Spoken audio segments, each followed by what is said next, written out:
When there's nothing left but the fire in my chest and the air that fills my lungs, I'll hold my tears and trade my ears for a glimpse at kingdom come. On the other side of misery, there's a world we long to see.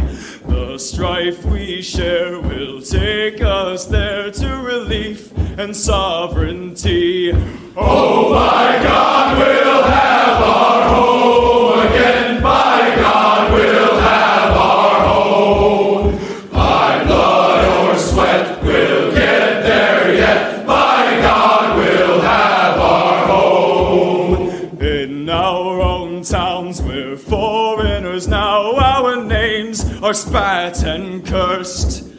The headline smack of another attack, not the last and not the worst.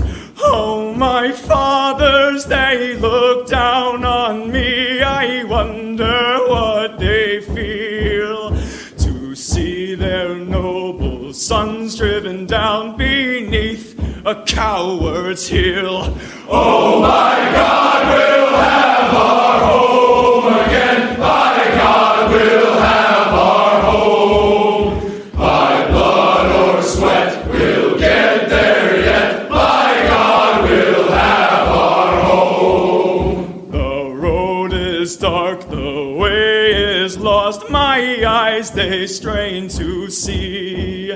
I struggle forth to find a friend to light the way for me. Oh, brothers, can you hear my voice, or am I all alone? If there's no fire to guide my way, then I will start my own.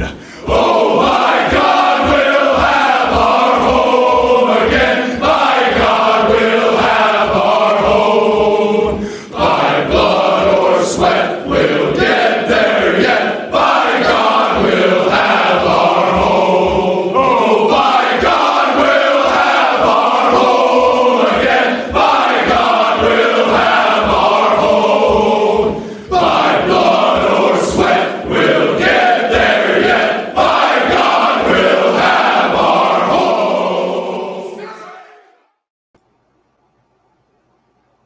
The drama continues. Karlyn Borysenko streams all night long about Jason Köhne. Well, it's not like you think, or maybe it is exactly like you think. All night long last night.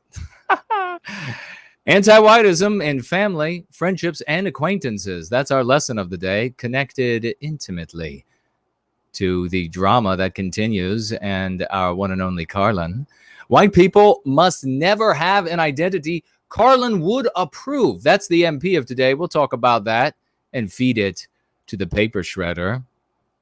It's never too early to teach our babies about race. Of course, that's anti-white speak for we're going to white guilt the hell out of your white children as soon as they get their hands on them. Hey, Yiz bringing entire communities over to going free. I think we have a video. We'll see if we can play that. Big upcoming festival at which yours truly is a speaker. We'll be talking about that. Very exciting stuff. Your comments and your calls.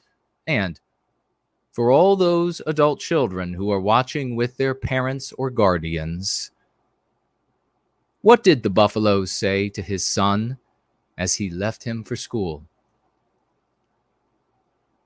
Bison.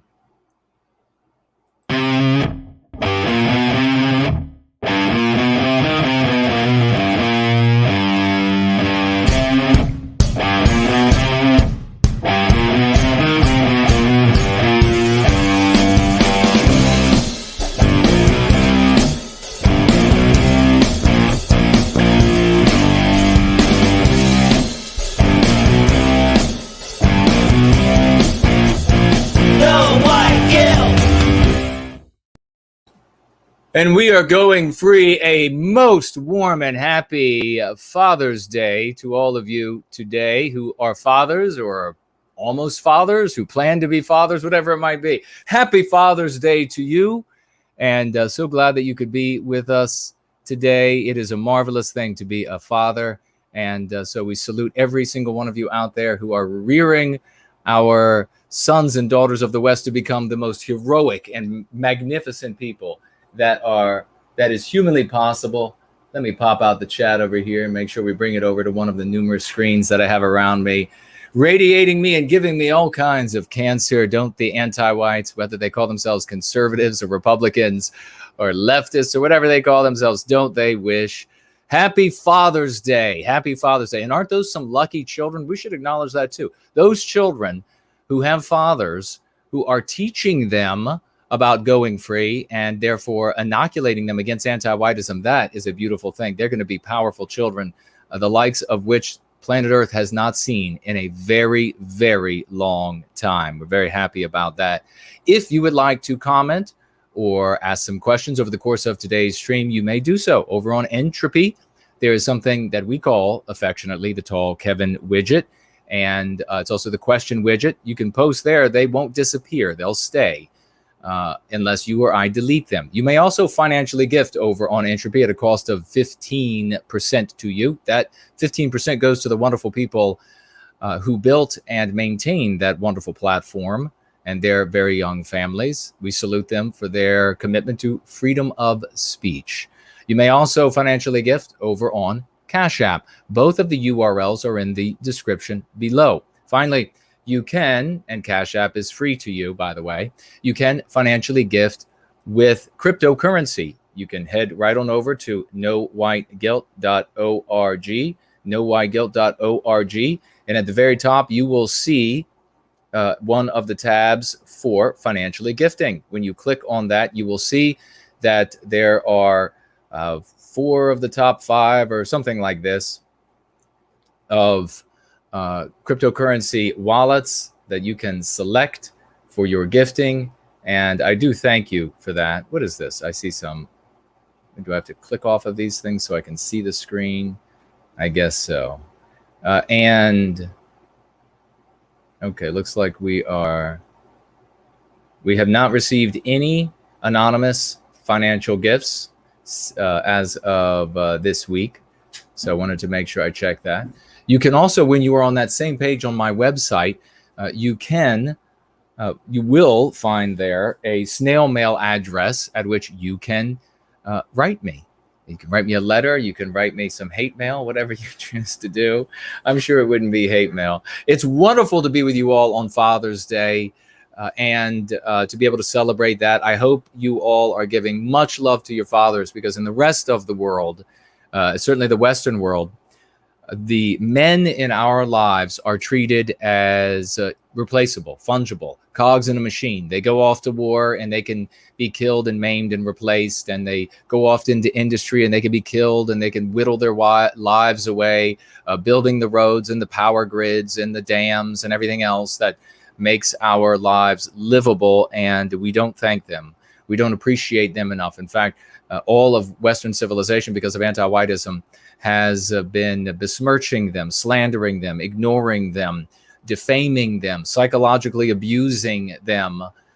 And we need to turn that around. Our men are every bit as valuable as our women. Our fathers are every bit as valuable to their children as are our mothers.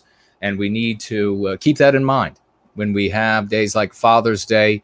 There's been this growing up over the years, this idea almost like the Mother's Day. That was a big day. Father's Day was kind of an afterthought. We need to turn that around. Fathers are every bit as important as mothers. Thank you all for being here. A good Sunday evening, Monday morning around planet Earth for all of you going free. One massive victory after another. The steam continues. The power continues, the strength continues to grow. I mentioned, and you probably will be excited about a big festival coming up. We'll talk about that a little bit later. It is 95 degrees Fahrenheit, which I think is about 35 Celsius. for those around the world, in the once great state of Virginia, here right across the Potomac from Mordor, where a very senile man lives in a very white house. And of course, I'm not talking about the president. I'm talking about someone else there. If you want to financially gift with cryptos, Ethereum, and of course, Bitcoin Cash are still great options. You can do a lot of good with those cryptocurrencies right now. So keep that in mind over the course of the stream. So why don't we go ahead and get into the conversation today, which, you know what? I think this is probably, we're in the process. Actually, things are happening. We're putting the gathering together as we're in the gathering. That's how short of time. That's how much is going on. We can make it happen, though. There's nothing we can't do. So we'll just move some screens around these monitors, and then we'll move this over to here, and it'll be good. Everything will work out just fine. We're going to be talking about Karlyn Borisenko here at the very beginning of the gathering, at least briefly, because the drama continues. As you all know, several days ago, if you don't know, we will bring you up to speed. Several days ago, Karlyn decided that she was going to have a bit of a conniption. She was going to tell the world that critical race theory is not anti-white, and which of course is preposterous to this. And by the way, well, I'll just continue with the story.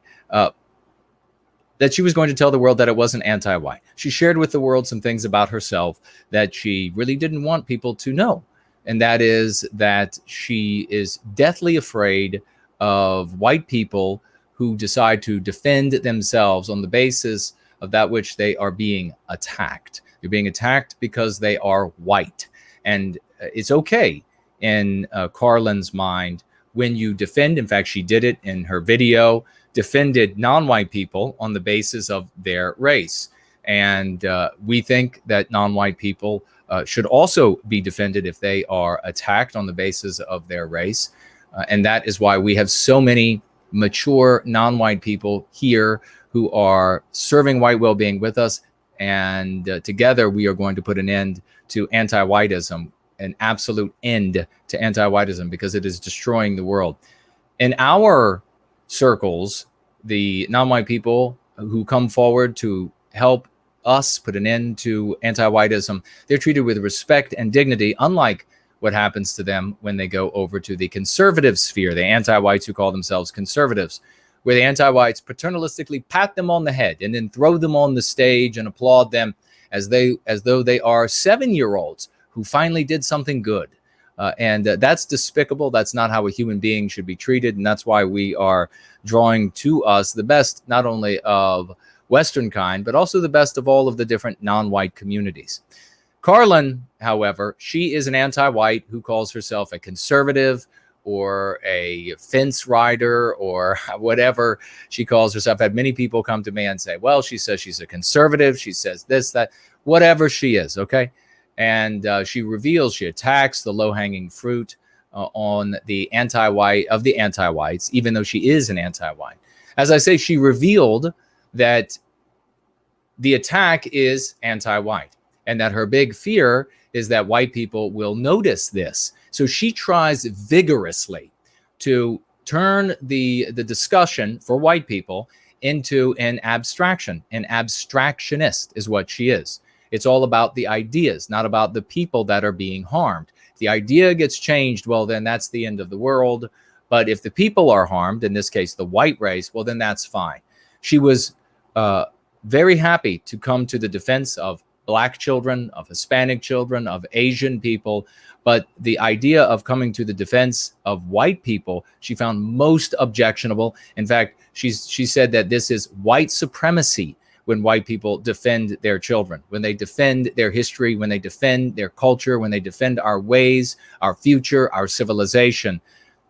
This is representative. And the reason why I decided to speak out against it is because it is absolutely representative of all of conservative content creation, conservative leadership, Republican leadership, the totality of the Republican Party. Not that Karlyn is part of the Republican Party or that she is part of conservative leadership. She is a content creator that has a audience composed of people who would consider themselves conservatives, patriots, nationalists, constitutionalists, things of this nature. Those people are being misled, as people like Karlyn have misled such individuals, gullible white people, for far too long. This is the reason why we are in the state that we are in. It is simply this, because people like Karlyn have been convincing white men and women that the moral thing to do, the right thing to do, is to sacrifice Western kind on the altar of our ideas. That the ideas that Western kind created are more important than the source of those ideas, which is preposterous. So I asked folks if they wanted me to, I seriously considered when I found out about this video and I heard some of the things that were being said, I thought this is so telling of the conservative movement and leadership and content creators that I probably should speak out against it on behalf of all of those who are going free and are white positive. And I asked specifically if people wanted to see me roast her while addressing the things that she said. I had a message saying, here are her major points, main points from her video that she made, her shrill video that she made. And they were effete, they were thin, they were tenuous. And so I decided to ask folks if they wanted to hear me roast her a bit. That's what it was. It was a roast yesterday.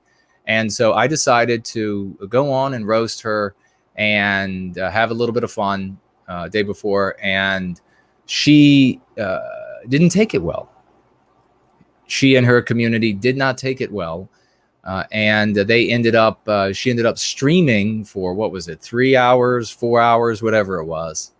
2.5 hours, late into the night, streaming, attempting to rebut what I had said about her, the points that I had made. And she ended up doing some really infantile things, actually. And I know I have a document here that I didn't get an opportunity to print before we got started, but that's okay, because we can make these things happen while we are on the fly. No worries whatsoever there. We'll just do that, and it will be ready for us in just a moment. But she ended up doing a bunch of things. Of course, she continued to slander me. If you are unaware of this, in her original video, she was saying that if you focus on the race of the people who are being attacked, that is going to cause there to be a white power movement, which is her big idea, her big thought, and her big fear that she said. She's always feared there being a white power movement. Well, of course, we are not a white power movement. We have spoken out against playing the villain in the anti-white narrative for my entire time in the white sympathetic sphere. And that's what we have been discussing, learning, and teaching about here for many years on the internet as well, but in person for many more years. But nonetheless, revealing that this idea that white people would actually defend themselves and not allow themselves to be victimized is something most objectionable to her. So when I showed up and I did a roast of her and rebutted her points and pointed out things like her saying, don't acknowledge that they are attacking you, that the anti-whites are attacking you on the basis of race, because that's what they want you to do.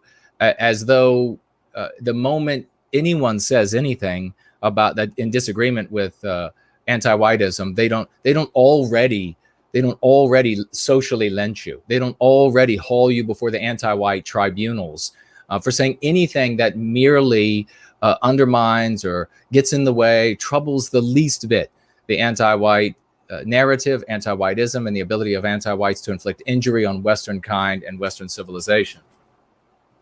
As though that's not already happening, which of course it is happening everywhere.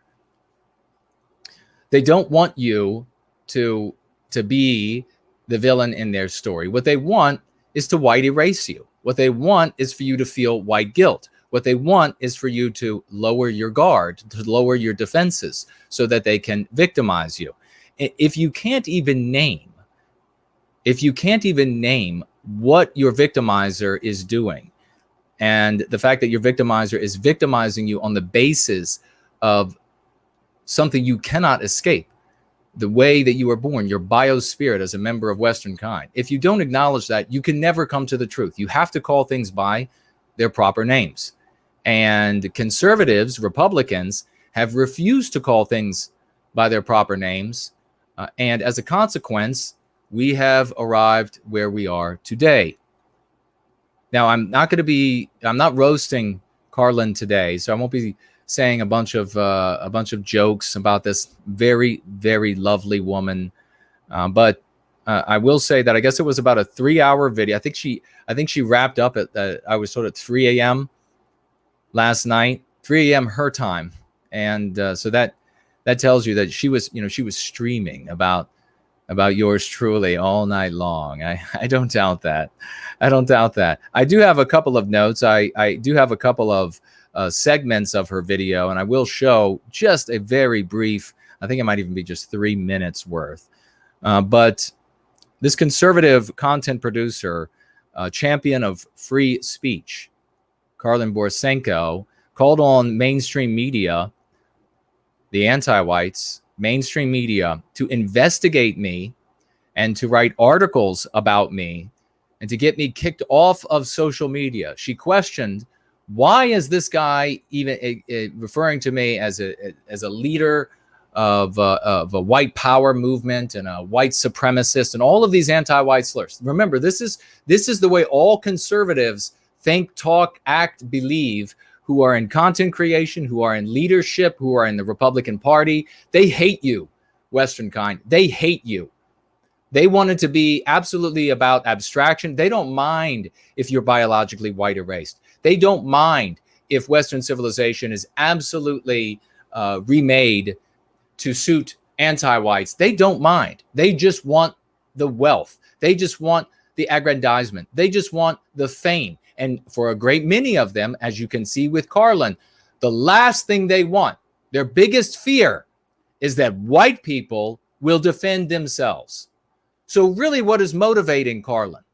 If her biggest fear is that white people will defend themselves, and this, in the actual video that she reviewed, ladies and gentlemen, and you'll see just in a minute, I talk about that everyone of all immutable characteristics are invited or desired to join us to stop anti-whiteism. She ignored that I said that. Why? Because she hates white people. She is an anti-white, wearing the clothing of a conservative, doing everything she can, feverishly doing everything she can to prevent white people from recognizing that they are being victimized on the basis of our race. That's really what motivates Karlyn Borysenko, is that she does not want white people to come together as a group, because fundamentally she's anti-white. She has revealed that to all of her subscribers, many of whom have written me in just the past 24 hours, and I will share a few with you, who have said that they are finished with her. They could not believe the things that she was saying, and it's particularly about us, because they came over, they saw what we do here, they looked at some of the videos, and they said, she calls that white supremacism. She calls that a white power movement. Well, then I'm done with her. Ladies and gentlemen, what did I tell you would happen when the lexicon and dialectics were implemented, and then we were demonized as Nazis, white supremacists, etc.? What did I tell you would happen? The white population would come over to us.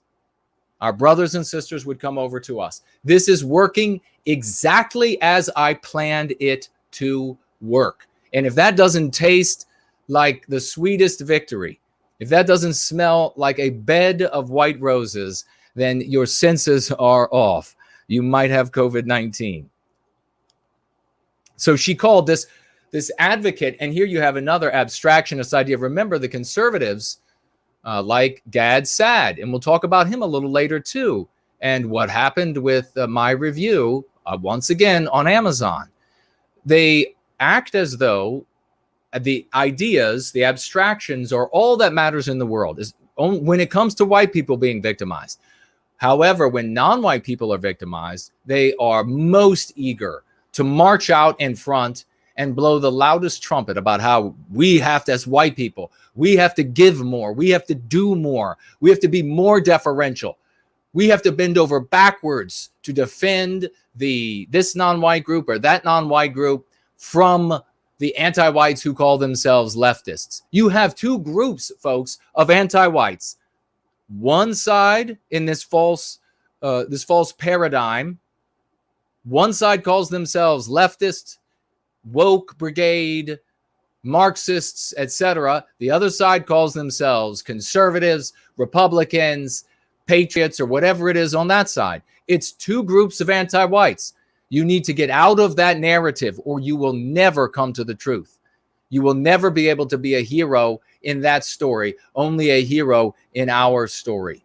So this great champion, abstractions are supposedly mean everything in the world. She calls on mainstream media and she says she is personally going to make clips of my video in which I roast her, my live stream in which I roast her, and send those clips to journalist friends of hers in the mainstream media to encourage them to do reports on me, to do stories on me. And God, I hope they do, because every time the anti-whites do stories on us, we always end up smelling like roses, smelling like that sweet victory. So she's personally going to involve herself. She's personally calling out to why aren't more of these journos, she referred to them as, why aren't they doing more to do more stories about me, reveal me, and get me thrown off of social media. There is your champion for freedom of speech. Of course, with all of these cases, they say, oh no, but there's a caveat there. There's a caveat. And that is, the warning is that if they're not anti-white, well, then freedom of speech doesn't apply to them. Well, what does that sound like, ladies and gentlemen? Exactly like the anti-whites who call themselves leftists. The exact same position. This is the way it has been in the United States, going all the way back to when your grandparents were just twinkles in the eyes of their parents.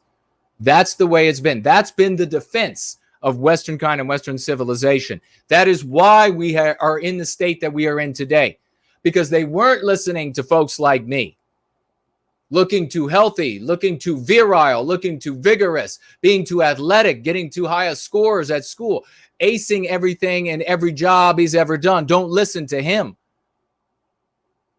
No, because that means what, Karlyn? What does that mean? It means she said the KKK. She said that means Nazism. Well, that's what they've been saying all along. You can look back to all of these different groups, all the way back, 50s, 40s. Look all the way back. Look further. And you'll see the exact same arguments from the exact same anti-whites, not because they have to read from the same rule book, but when you have the same objective in the same context, the same kind of animal is always going to behave the same way. It is all terribly boring and predictable. So the thing that means most of all, the abstractions out the window. Get this guy investigated, get this guy kicked off of all of his social media platforms. You should shame the hell out of her followers. Anybody that stays with her and you see them in different chats, you see them elsewhere, don't go over to her. Don't bother her. Don't bother Karlyn. Don't go vex her. Leave her alone. But her followers, those people, her acolytes, you should shame them, because they claim to be for these abstractions and they're all meaningful. And then this is how their great content creator, sitting on top of, I'm sure, a very big pile of books. This is how she behaves. What else did she do? She said she was going to be sending the clips. I don't know whether it was the Washington Post, New York Post, or Times, or whatever it was. She's going to be sending clips off to her friends to try to get things started to come after me. And then her acolytes are financially gifting her, and they're saying, well, they're trying. They've been trying to get this guy kicked off of social media for years. They've done They've done reports on him in newspapers, on webzines and the like, and to no avail. And she said, well, thank God they're trying at least. Thank God they're trying to silence him. Just like Gad said, right, ladies and gentlemen? She also referred to my parents with anti-white slurs. So not only me personally, but my parents with anti-white slurs. She then, this is really good here. She had, over the course of the stream, she was receiving financial gifts from her acolytes, from her followers, from her audience. And it was thanking me the entire time for these big financial gifts that she was receiving that ended up totaling, I think, $1,100 in financial gifts. And then, like a pimp talking to the prostitutes, she told her financial gifters, her super chatters, that she was going to use their money to buy a Louis Vuitton purse. That's what she was going to use. That's how little she thinks of you if you are in her community. She's going to use your financial gifts to buy herself a Louis Vuitton purse. She also mocked me and us, because over the course of that roll-in stream, which we normally don't take financial gifts on roll-in streams, or we normally don't get them. But she ended up mocking me. I can't recall in the snippet I saw, something like she's saying, you only got $30. He only got $30 and I got $1,100. Thank you so much, white supremacist. I'm going to go get me the nicest Louis Vuitton bag. She said that several times about going out and getting this new purse. Then, because she's such a classy lady, because she's so classy, she decided to offer gifts to her audience for small rooster jokes. So her audience was giving her small rooster jokes to tell on her stream, and then she would give them her merchandise that I guess she provides, her merch, and also time behind her paywall. She was handing these out as gifts to those who would come up with small rooster jokes. So very classy of her. And then I do have a little clip that I will share, and we will get on to the lesson of the day. There might be some more there. But if you all have any questions, or I will speak to them. Otherwise, we're just going to keep rolling. Let me see if I can grab this clip and we can watch. I think it's, like I said, I think it's just 3 minutes. And is this it? No, it's not that one. It's not that one. Where is it? Oh, no, you know what it is? I put it over here in... No, she was calling, and by the way, that saying about me that I was proof of what she was saying all along, that there was this white power movement afoot. And so here we go. Critical race theory is going to form an actual, real white power movement in this country. So you're watching her, watching me. That is her on the left there, live. And last night, very late, streaming about yours truly. She's not the first. And then you have my video, and you can see here, my video playing. I'm off. We're seeing, this is like the mirrors to infinity. Well, at least two very handsome people in this image. But anyhow, she is she's playing and then responding to herself here. The one part I did catch that somebody sent me, and I don't have here, it was so hilarious. She was talking about how I had paused and then played something she was about to say, and then she thought that was made some kind of a huge point. It was, I've actually felt kind of bad for her there. I was starting to feel kind of bad, but I feel, you know, like beating up kids in elementary school or something. But let's go ahead and hear what she has to say. Listen, the KKK. Oh, the KKK. Here we go. Yeah. Okay. For real. If any journalists end up watching this, please look into this. I need, like, I'm talking about real journalists. You need to actually go do journalism. You got to get off Twitter. Go do real journalism. I'm not a journalist. Why haven't there been stories about this?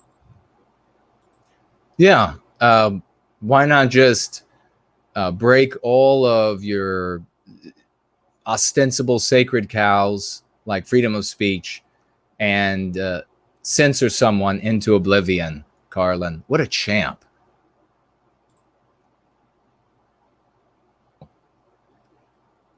As like a couple thousand people.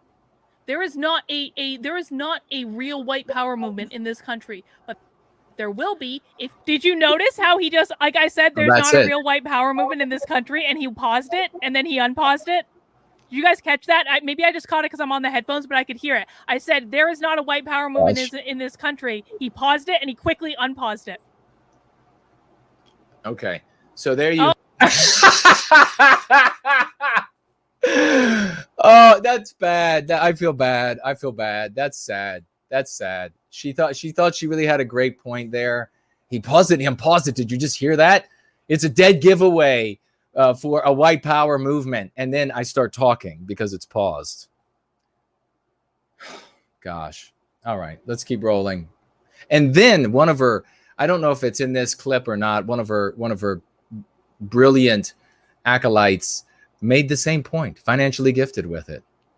Oh, there it goes. He's unpaused. Okay. If you care about being victimized as a white person, white power equals you just care about being victimized as a white person. That's all it is. You just care about being victimized.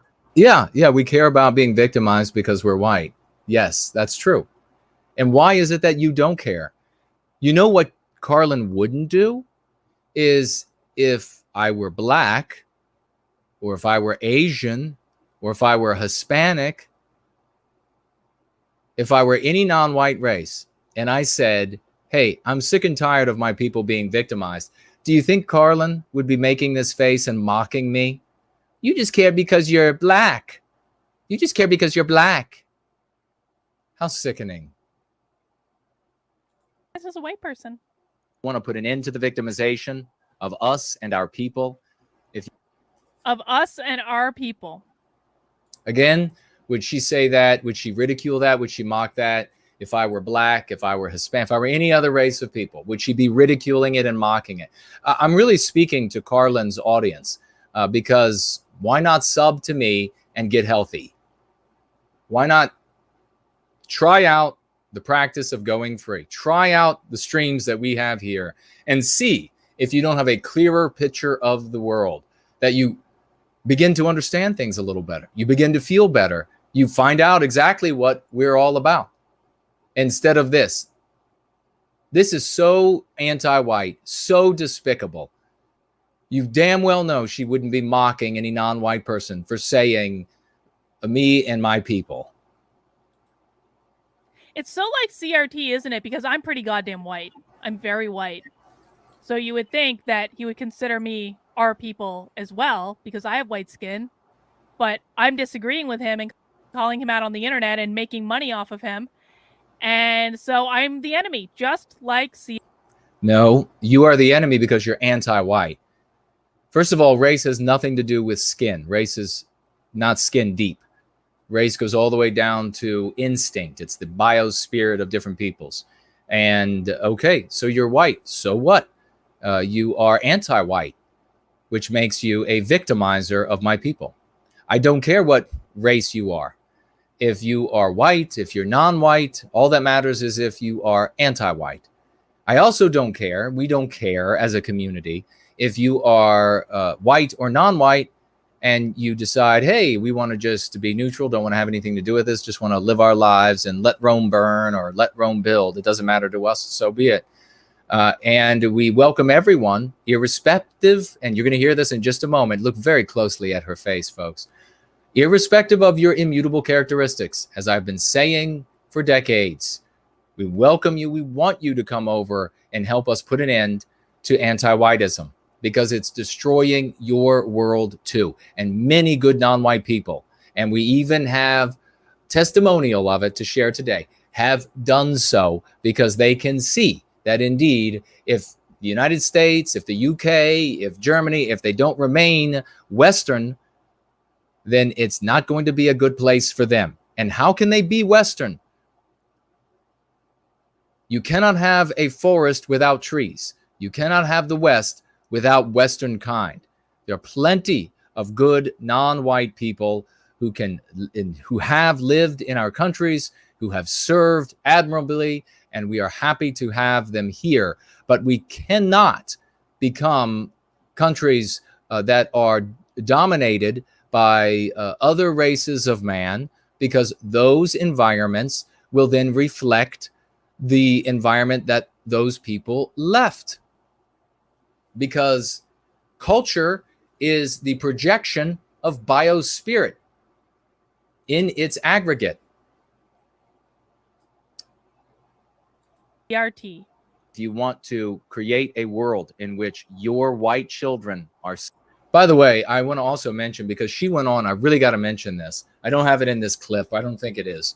But she went on about this replacing, and where I was saying that we are going to replace these conservative leaders. We are going to replace the Republicans in office. It was very clear. She then had a bit of a moment where she started thinking about these people back in, and you all know I spoke out against that fad several years ago, said it was a fad, said it would end, and they chanted something very stupid that I objected to, and many of those people ended up in really bad scenarios because they followed misleaders, misrulers, content creators that were harmful for them.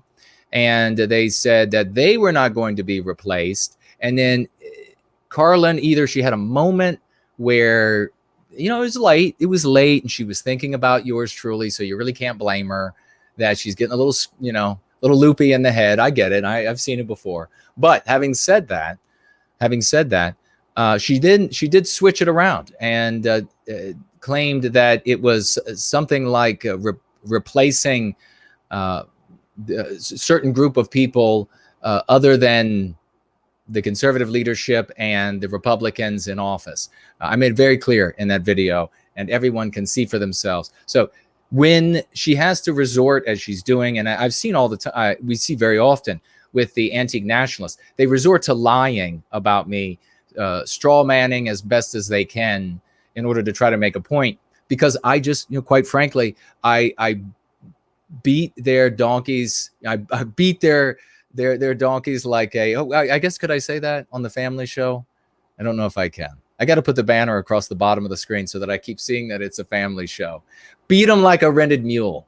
I could say that. I beat them like a rented mule every single time, just like this lovely woman right here. I would rather not have had her up streaming about me. I mean, she really should do that in private. But let's listen. Safe, in which they are not taught to hate themselves, where they can live to their... I wonder why she had no response to that. That I'm saying we don't want an environment where white children are taught to hate themselves, and she's just blank. She's just absolutely blank. You know, she would be fully animated if it were non-white people taught to hate themselves. And we have said many times on Going Free and on the other shows that we do that we have compared, what would this be like if non-white children were being taught to hate themselves, that they had an evil seed inside of them that they needed to feel guilty for the totality? Wouldn't that be monstrous? And that we would never allow that to happen. So we have no problem saying that we would never allow that to happen to any group of people. But for some reason, Karlyn has an exception to the group of people that are going to be protected. And that exception is white people. They can be victimized, according to Karlyn, their fullest potential. Where they can have the right of their right of self-expression. Yep. Where they can be happy in their lives instead of fearful. Happy children, happy in their lives, white children, happy in their lives instead of fearful. Look at her. She couldn't care less about white children. Now, look at her expression. Now, the live one again is the one on the left. If you want that kind of world, then according to Karlyn, You are a member of the KKK. You are a member of a white power movement. You are actually a member of a white power movement. You literally are. Literally are. So that was her argument in response to me saying that if you want to protect white children from being forced to hate themselves, taught to hate themselves so that they can reach their full potential, so that they can have their right of self-expression, so that they can be proud about who they are. If you want that, then Karlyn considers you KKK. And her argument in response is, you literally are in a white power movement. That's her response. That's how she feels about white children. All of those who are her followers. Remember this. Think about this. Literally. And literally, think about it. And not just Karlyn, though, because I don't want, this isn't about her. And I'm sure she could be, I'm sure if she had been exposed to the practice of going free much earlier in life, and who knows, maybe she wouldn't have been infected with so many of these anti-white MPs. Maybe who knows how she would have turned out. She's not in a good place now. So this is not just about Karlyn. And like I said, don't vex her. You can get out her followers and tell them that they maybe should make a decision. But this is about Conservative Inc. This is about the Republican Party. This is who and what they are at their core. This is why every time anybody who is in Conservative Inc. or in the Republican Party, the machinery, what have you, this is why the moment that it's discovered that they care about white people, they are absolutely ostracized. The Republican Party can't keep anyone, they can't keep a single soul from getting into the United States, the border crossers, the astronauts. Not a single person can they stop. But they sure as hell can find you, and Conservative Inc. sure as hell can find you in their midst if you care about white people. And then they are kicking your ass right out. And you will have to go with your donkey. Every single time. When it comes to the country, they can't find a soul. They can't stop a soul. But when it comes to white people who care about white people, let's break this chain of our brothers and sisters putting their faith in Conservative Inc. and the Republican Party. Let's break this chain. Those people in the conservative leadership they're anti-white, in the Republican Party, they're anti-white. Let's replace the anti-whites, irrespective of their race. Are all of the anti-white slurs. You're a bigot, you're a hater, you're a Nazi. That's what she thinks of you. Yeah, I want to point this out. Chris says, wow, the only time in this entire stream that he paused and didn't say anything was when you denied a white power movement in the United States. Isn't that funny? Except I did speak. I paused it and spoke, as we all just saw on your video. Isn't that funny? Yes, it's hilarious, but not in the way that want to defend ourselves, defend Western civilization, put an end to white erasure. We welcome everyone of every race, of all immutable characteristics. Look at her face. Look at her face. What is she actually concerned about? That white people won't be victimized. There you have a guy, happens to be me this time. It could be any one of us, saying that we welcome everyone of all immutable characteristics to help us to put an end to anti-whiteism. And she objects and uses the best slurs, the anti-white slurs, the best slurs that come to mind, to try to snuff us out, to try to silence us, to try to get us kicked off of platforms, to have newspapers do articles on me, to try to pressure me. And everyone knows it begins, the social lynching in Western civilization that we all know very well begins with these anti-white slurs, and the bigger the place it takes place, the bigger the social lynching. That's what she wants for a guy and a community who invites every race of people, all immutable characteristics, to help us to put an end to anti-whiteism. The only thing she objects to here is that white people will stop being victimized. That's all that is left on the plate. That's it. To join us to put an end to anti-whiteism, because that is what is destroying Western civilization. Not a peep. Isn't that funny? Isn't that funny? The thing and all that is contained therein that we care about. Yellow G says, journos have been trying to deplatform this guy for like many, many years. I DM'd you on Twitter, a whole bunch of links. There are dozens of stories about it. Well, thank God for that. At least I guess they're trying. Thank God that they're trying to socially lynch him. Thank God. He doesn't want white people to be victimized. Thank God they're trying to socially lynch him, says Karlyn. Thank God they're trying to get him kicked off of social media. I've been looking at other stuff today that's like way worse than this guy. This guy is just the tip of the iceberg. It's just the one that was easy for me to show. But like this, Karlyn, just admit it. I'm the best looking. Like, people need to actually look at this and think about what they're doing. People need to think about what they're doing and what type of rhetoric they're using. And that we need for the lives that we have always hoped to live and are trying to live.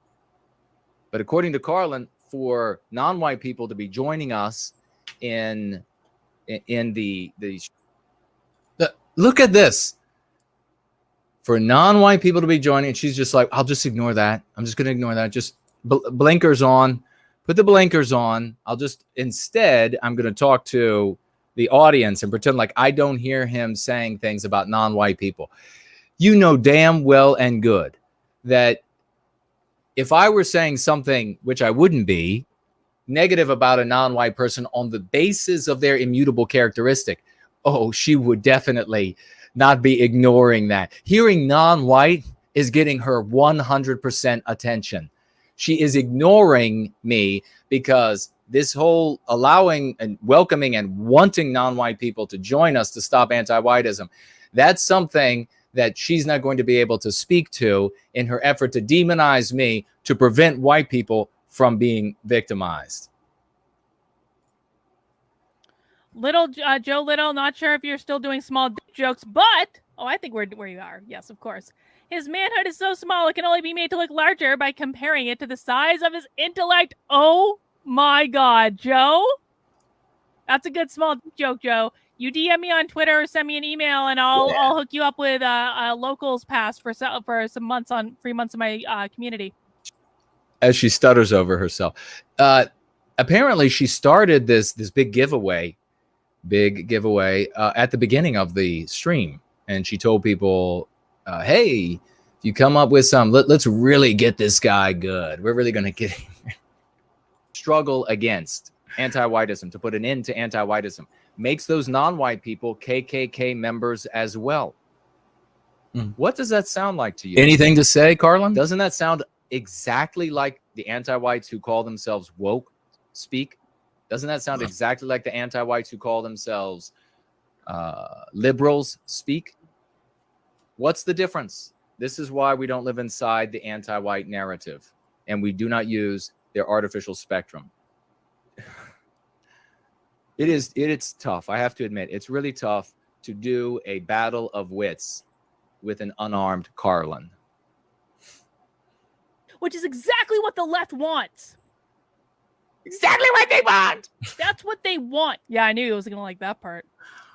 Because he's a child. Can you imagine the type of women that date this guy? Yeah, actually, you don't have to imagine. They've all been beautiful and intelligent. Oh my God, I can't even. They are not. Like, I feel like I went to high school with a guy like this that was like the absolute loser of the class. And it was like very sad because like I just think that those things are sad. I think it's sad when kids feel ostracized or anyone feels ostracized. But like, that's who this guy was. And that's a sad thing. But at the same time, you know, not fighting. You're going to do what you got to do. And this guy is dangerous. Oh, it's back to it's what they want, so you shouldn't do it. She's got a limited repertoire here. The concern trolling coming in right there. I'm sure you all saw. He's dangerous. He's dangerous. Well, I absolutely have always wanted. In fact, I say in my book Born Guilty, you want to get out of bed at in the morning, and when your feet hit the floor, the hearts of the anti-whites tremble because they know that you're getting to work to put an end to anti-whiteism. Nothing we do, we've said infinite number of times, it's not going to be voting, it's not going to be violence.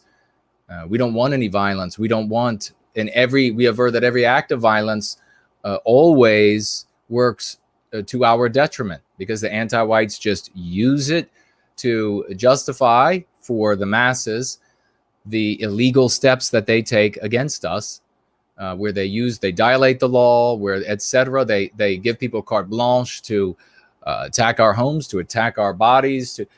So it always harms us. We don't want any violence whatsoever. Let's see. I don't know how much. There's only a couple seconds left. I'm going to guess that she was not the brightest bulb in the drawer. It's actually third in my high school class, I'll have you know.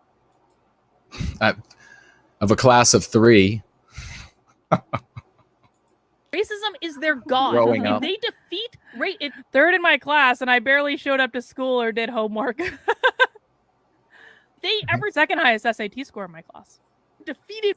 And only 2 showed up to take the SATs. Racism, they would have nothing else to do. They are only interested in perpetuating it. And when you are coming along and saying critical race theory is an anti-white ideology, I guess that is it. All right. Well, that was fun while it lasted.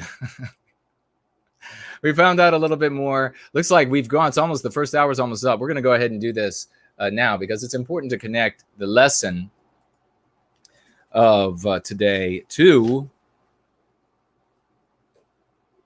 her behavior. And Karlyn, this is for you. She says this, and the lesson of the day is anti-whiteism in family, friendships, and acquaintances. And you can certainly consider the person who's heading up your content, your local conservative Inc. content creator, leader, organizer, Republican organizer, etc. You could certainly consider, and don't say to them, especially when they come and they knock on the door and they're out front, and they say, hey, you're going to vote Republican or whatever. And then you say, well, are you going to, is your candidate going to care about white people as well as everybody else? And then they'll say, yeah, sure. No, they're lying to you. Don't ever believe that. They've never done that. They've never cared about us. Let's get them to actually say the name of our race. Let's get them to say just white people, but what they should be saying is Westmen, men, women, and children of the white race, Western kind. They can't even say the name of our people. That's how much they hate us. Even in our personal relationships, from casual to intimate, are fraught with anti-whiteism. The same kinds of social lynching used against Westmen who do not perfectly comply with the anti-white narrative are perpetrated within families, friendships, and social networks. Often, those we are closest to demand anti-white conformity and punish deviation from the anti-white narrative. Well, what is Karlyn doing? Most people would consider, like most of you, we've never talked. I've never spoken with you. You still think of me as a friend, an acquaintance, if you're regularly showing up and going free with us. And so that's the same kind of relationship that her audience has with her. That's the same kind of relationship that many conservatives have with their content creator of choice or what have you. And here you have Karlyn demanding conformity to the anti-white narrative, forcing her audience to be anti-white.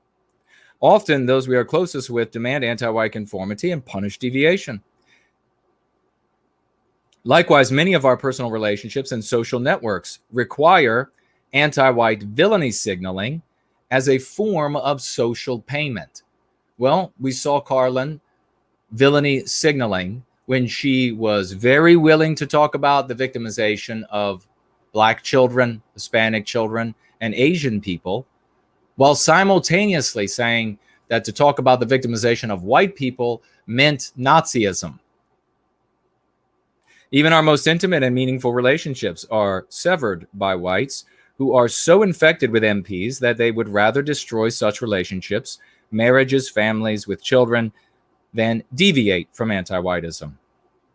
What follows are a representative handful of anti-white festering wounds in our relationships. I'll read just a few. We'll keep rolling. The parents who demand anti-white conformity from their children and punish deviation. But we could absolutely add here the content creator. I mean, I won't do it now, or maybe I will. So we can make sure that we get that into future iterations. The acquaintances who villainy signal homage to anti-whiteism and demand the same from you. What was Karlyn doing?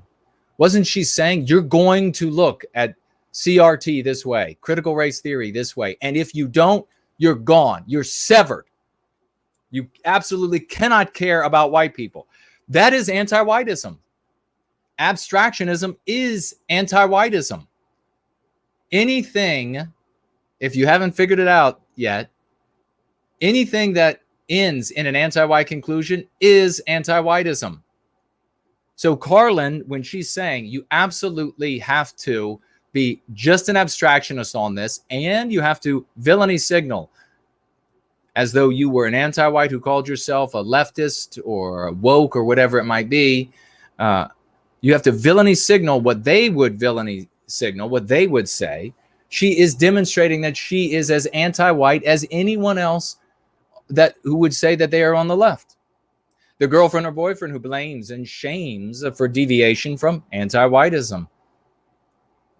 So we could go on. I'll stop right there since we've already used up so much time here at the beginning. And we'll get on to the meme pathogen of the day, which also is totally apropos for our dear Karlyn. And then I will have a little message for Karlyn Borisenko. The MP today, white people must never have identity. White people must never have identity. Have you heard that before, folks? Have you heard before? How many times, I guess I should say, hundreds of times in your life, white people must not have an identity. They must not. And then there are various excuses as to why white people must not have an identity, right? Sometimes they say World War II. That's why. Or white people make other people into slaves. Or white people will reenact Jim Crow if they have an identity. So what is the opposite of that? If that's immoral, then what's moral? Moral in that anti-white narrative, which I figured out when I was 11, 12 years of age at my junior high school, moral then was white erasure. And I had a big problem with that. And I still do, all of these years later, and having all this success now. White people must never have an identity. Just look at World War II. When we come back, you all can share if you have a particular version of that meme pathogen that you have been subjected to over the years, and we can talk about it. Here's your meme curative, your MC. And remember, you can use this verbatim, or you can reword it slightly to mean something, or to mean the same thing, but to be slightly different than this, whatever fits best for you and the situation that you're in. Here's the MC. You just revealed your genocidal desire for white erasure, which reveals that you are anti-white. Here it is again, ladies and gentlemen, the MP. White people must never have an identity, says Karlyn, her biggest fear. And you say back, you just revealed your genocidal desire for white erasure, which reveals that you are anti-white. Why is it a genocidal desire? No people, my friends, no people can live without an identity. No people can exist without an identity. No people can exist without pride in who and what they are. No people can survive without knowing who and what they are. No people can craft a future if they don't have a past that they take pride in, that they feel that they can climb on the shoulders of those who have gone before, their greatest, and then endeavor to emulate what they had done. No people survives. That is white erasure that people like Karlyn desire. That MP is all about white erasure in the general sense, but also in the biological sense. That's where it ends up, folks. And for Karlyn, I have this to say to you. In all seriousness, I roasted you, and that's what roasts are like. You could have done the small rooster thing. If you were roasting me, I would have expected a small rooster joke. You should have, but do one and then move on. Saying, hey, let's have all of the, I'm going to give away merchandise and time behind the paywall for all of the small rooster jokes. That just is classless, and it's not funny. You've got a lot to work on, but I want to say this. Come away from that. Come away from being an anti-white. You can see how ugly I know that you are looking at this, and you know how ugly that looks. You know how disgusting that position is. Care about all the children. Be willing to talk about white people being victimized. Say that it's horrible when white children are harmed, just like it's horrible when non-white children are harmed. And be realistic. Critical race theory is all about victimizing Western kind. You have nothing to fear about white people defending ourselves. Nothing whatsoever. The only reason you do is because of all of this anti-white sentiment, all of these meme pathogens, all of these movies, all of this war propaganda, all of the books that you have read, where every time the white people, they care about themselves, it becomes waterfowl marching down the street nonsense. It is preposterous. You are pernicious for Western kind. You are pernicious for Western civilization. I want you to get better. I want you to read Go Free. I want you to see things through the light of love, hope, and redemption that we share with everyone here willingly. I want you to get better. I want you to be a better person, Karlyn. And then I want you to do wonderful things with the rest of your life, because this, my friend, this is most ugly, and it is going to fate you for a conclusion that in this world that you are not going to be happy with. An ugly soul that looks in the mirror and sees an ugly soul looking back. Exactly what people think, and this is extremely dangerous to our democracy.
Drowning in the argument, the anti-white says, what exactly is anti-white?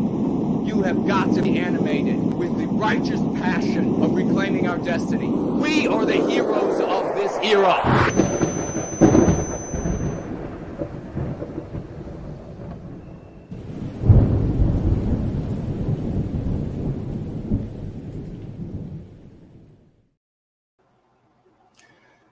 And how about that Olivia Key's new piece? That was magnificent, wasn't it?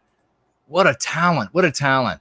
And she gave a testimonial about going free in this community on PWR that I swear to you, that was one of the greatest testimonials ever. This was weeks back. And I've got to clip that. We've got to clip that. That was so marvelous what she had to say. And it went without notice at all. By I think everybody but me, which was really beyond objectionable. Actually, it was lovely. Her words were lovely. It was a beautiful thing. It was a real testimonial, and more should have been said about it on that moment. Because if somebody can feel that passionately as she did, and such a great human being, her and her boyfriend. And with all the talent that she has, that's what we do here. We bring the best to the service of white well-being. That's why she showed up.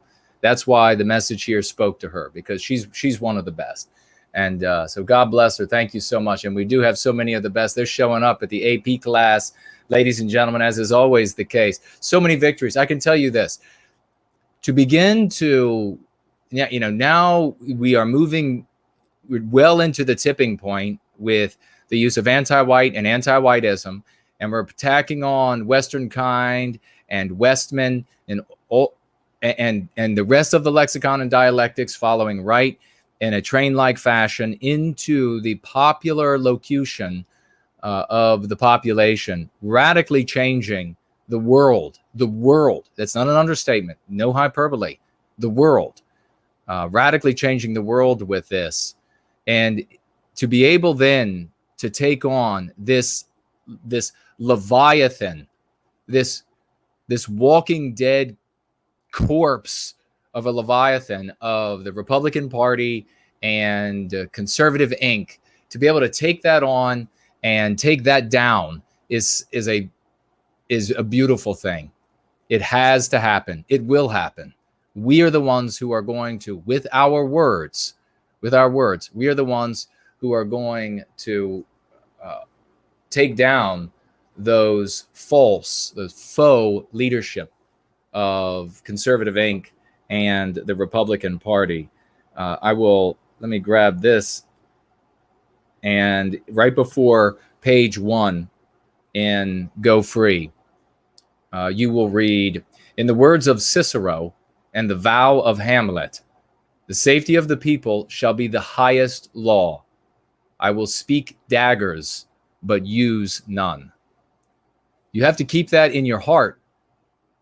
and there'll be nothing that can stop us.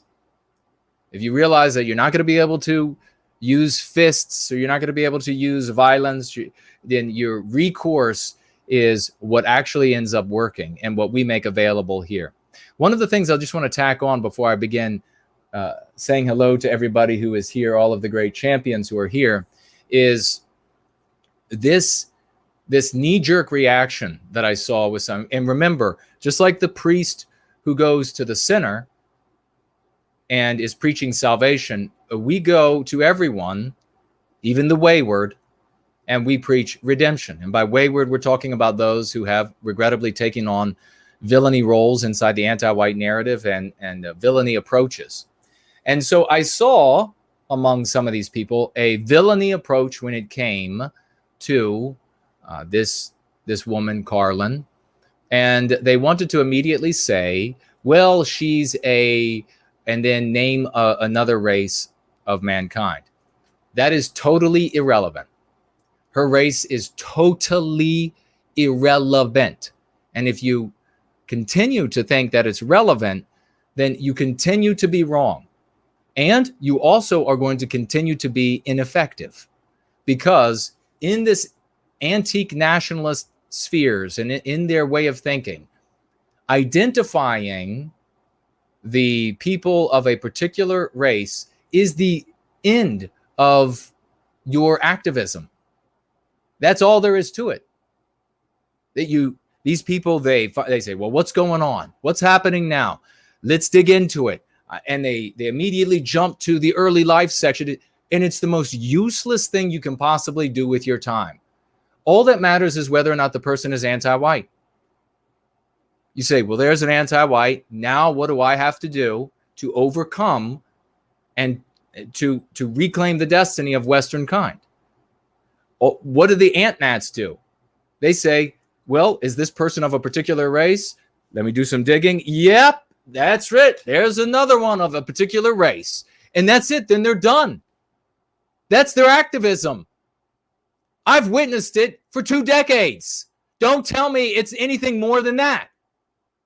That's all they do. And when I would say, for decades, I've said, and now what?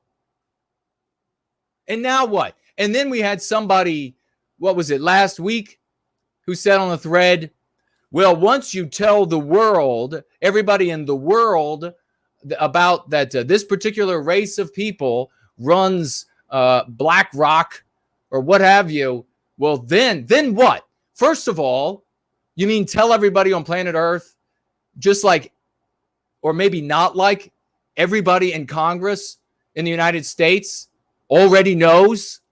Everybody in government in the UK already knows. What has that done? Everybody with power already knows. And what has that done? Nothing, you dumbasses. Well, but if all the janitors know, just think what happens then. I'm going to tell you what. All the generals, all the admirals, all the House members, all the Senate members, all the people who own the international corporations, they all know about the powerful lobby in the United States. They all know about BlackRock. They all know about all of these things, and nothing happens. There are no other people that you can tell that's going to change anything. None. And on top of that, I've taken this discussion with everybody, folks far smarter than you ant-nats, and said, okay, well, once everybody knows the IQ levels, once everybody knows about this little group here, what you think about them, once everybody knows about crime stats, then what? And then they don't have an answer. Then it's a God of the gaps moment.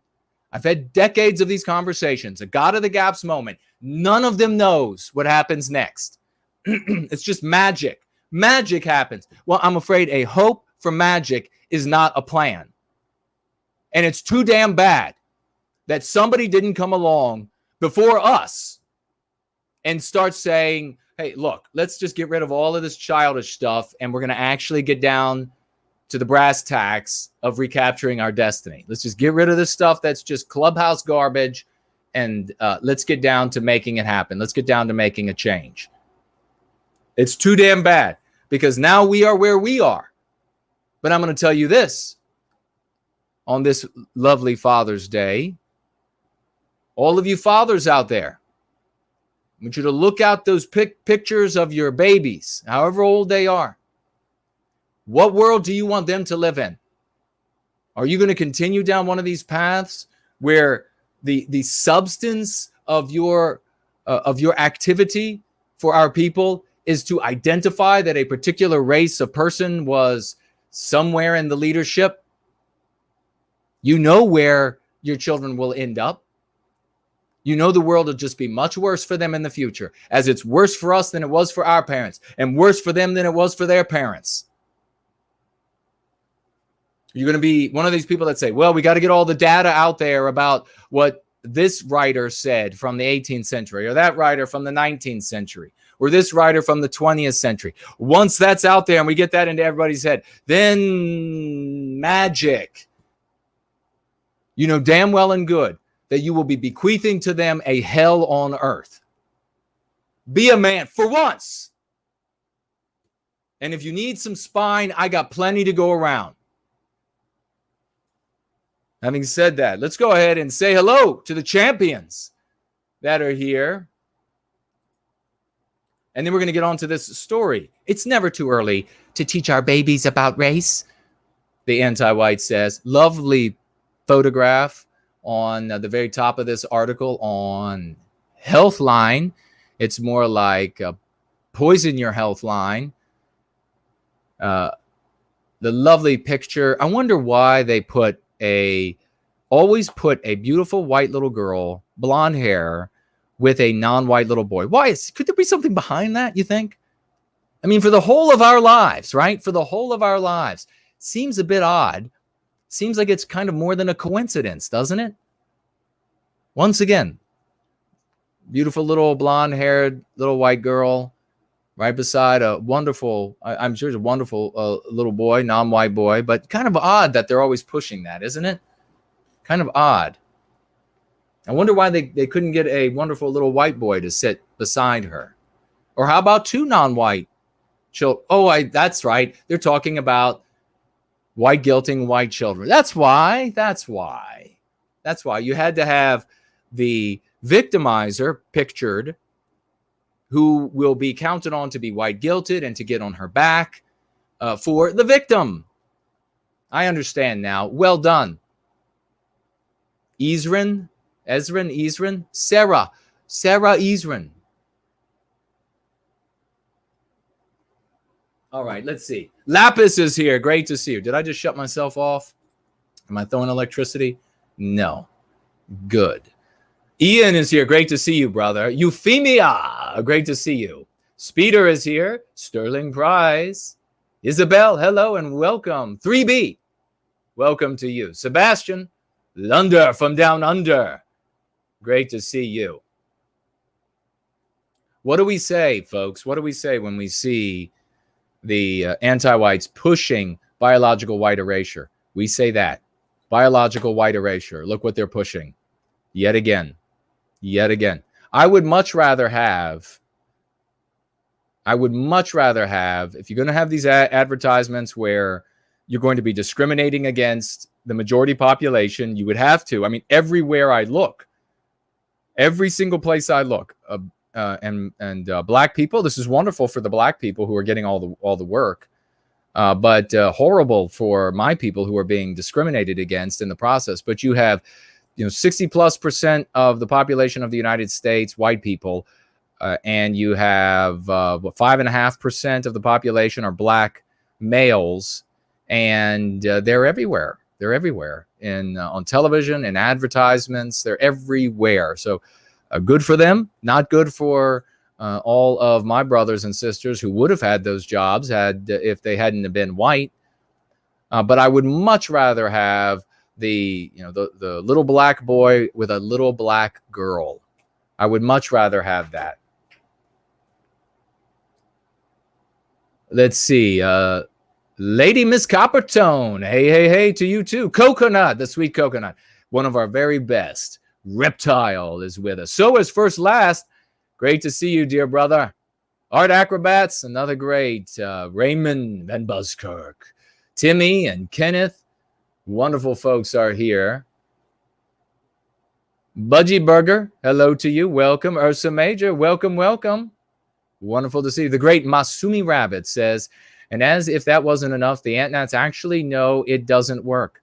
They constantly make memes and jokes about how vagues, quote, don't understand anything.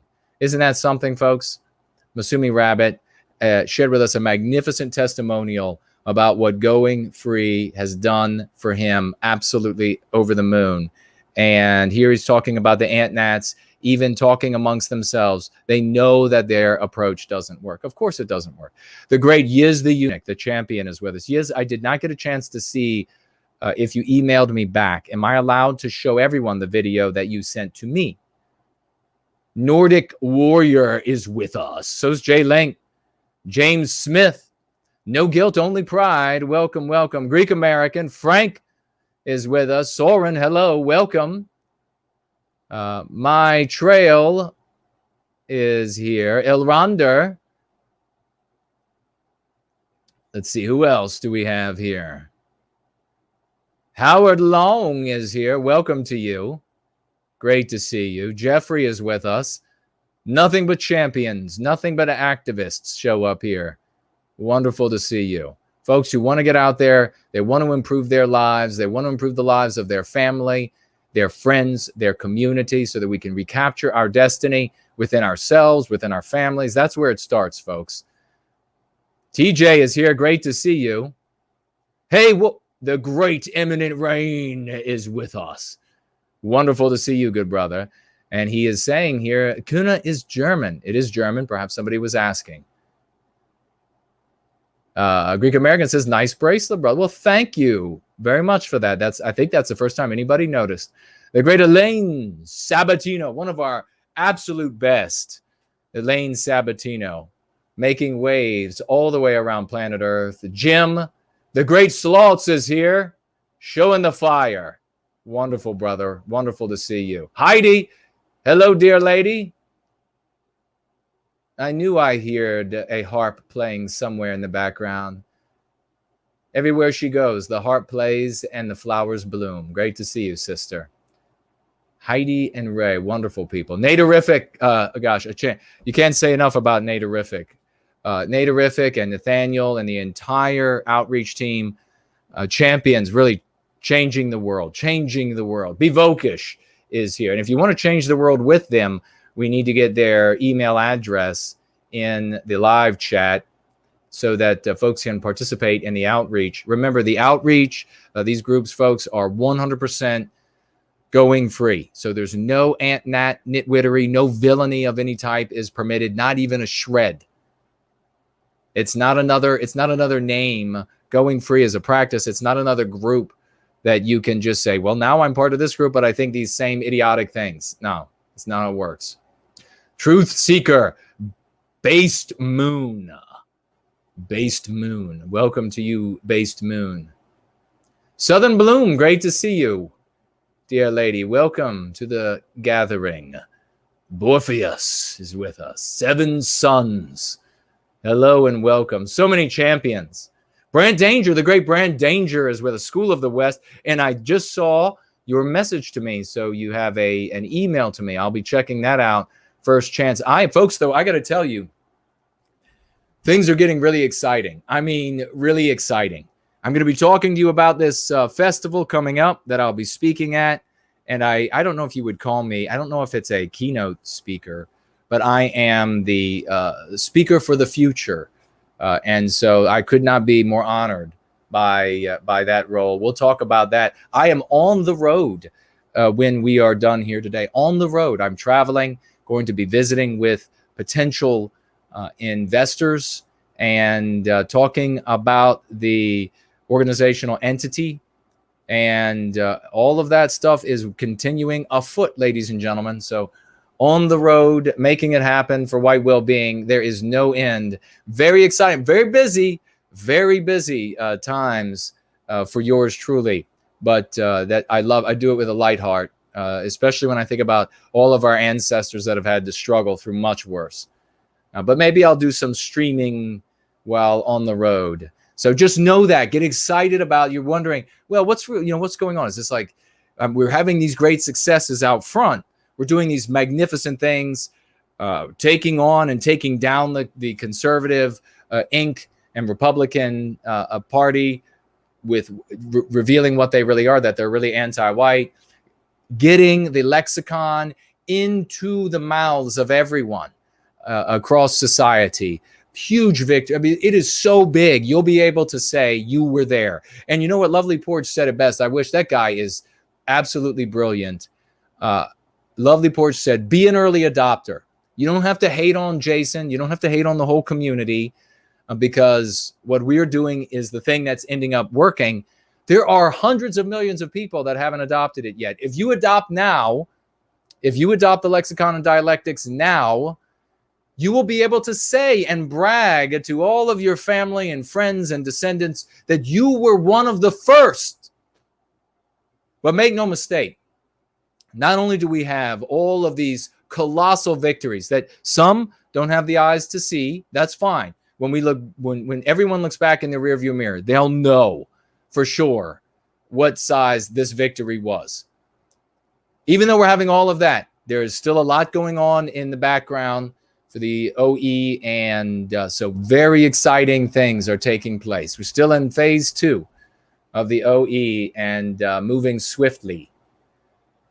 We have Patrick of Southtown is with us. Great to see you, brother.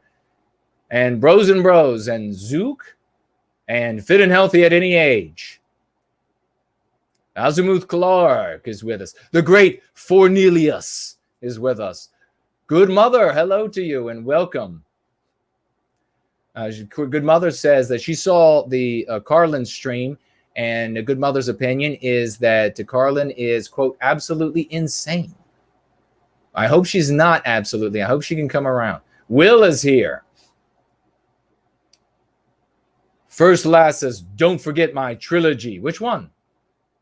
We know that First Last, folks, we're getting together, and I'm going to come back. I guess it's going to be not this coming Sunday, but the one after. We're going to revisit the, make sure I have everybody's who has submitted lyrics and have them all together in a file, and I can send them off. First Last is making another anthem, and of course the first one was as epic as an anthem could be. So we're going to get all that together for him. I see the dear sister Misty is with us. Welcome, sweet sister. Great to see you. And we also have the great bass guitarist. Wonderful to have you with us, brother. And Hungarian spectator. Great to see you. Well, let's go ahead and take a look at some of these financial gifts, and then we will get to this article. And anything you all are wanting to talk about, I'll look over at D Live. And do we have anybody over there? Let's see. Old Moth. Is that what it says? Old Moth? It's probably Old Moth, something or other. I can't read the rest. It's the screen's problem, I promise. And hello to you and welcome. And let's see, anybody else over there? C Yak. Hello to you and welcome. Is that Sardius? Hello to you and welcome over there on D Live, yet another platform that was supposed to be so good for us, and immediately censored me from being able, demonetized me, censored me from being able to get payments there. Okay, Yiz is over here, and Yiz has given 5 library tokens over on Odysee. Great to see you over there, sweet sister. We have 18 people watching over there. That's is that the most we've ever had? Thank you so much for the library tokens. And she says, hey, yes, Jason, you can read my email and show the video on stream. It's family friendly, and the video is only 20 seconds. Well, the video is of that young lady, right? From the libertarian Mises community. And I'll have to find the video or the email while we're rolling. Looks like a Fraulein Dresden is with us. Great to see you over there, sister. Josie is with us over there. Welcome to you and hello. Hello to everybody over there. I have Odysee open. Remember, if you have questions for me over there, tag me. And does it turn orange over there? I hope it does. I'll be watching though. Lot of Sense. That's a great name, isn't it? Lot of Sense is over there on Odysee. Great to see you and welcome. And as I say, Josie and Token is 037. Great to see you. Welcome, welcome. All right, and Mestizo Carpin is over there. Great to see you, brother. All champs. Now let's go ahead and have a look at Entropy. We're going to keep rolling. What a great day we're having. I wonder, let's see. Oh, you know what? I don't think Karlyn is going to be able to make fun of us this stream on financial gifts. And you know what else? I am definitely not going to be buying a Louis Vuitton bag. I am not going to be buying food even with the financial gifts.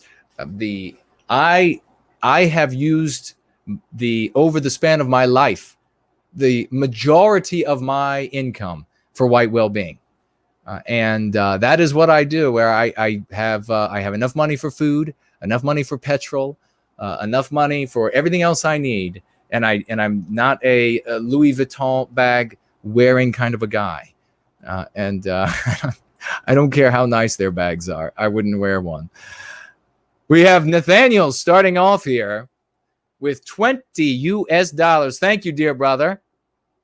He writes, Karlyn asked me to make a folk tithe on her behalf as an act of penance for her anti-whiteism. I bet she did. I bet she did, brother.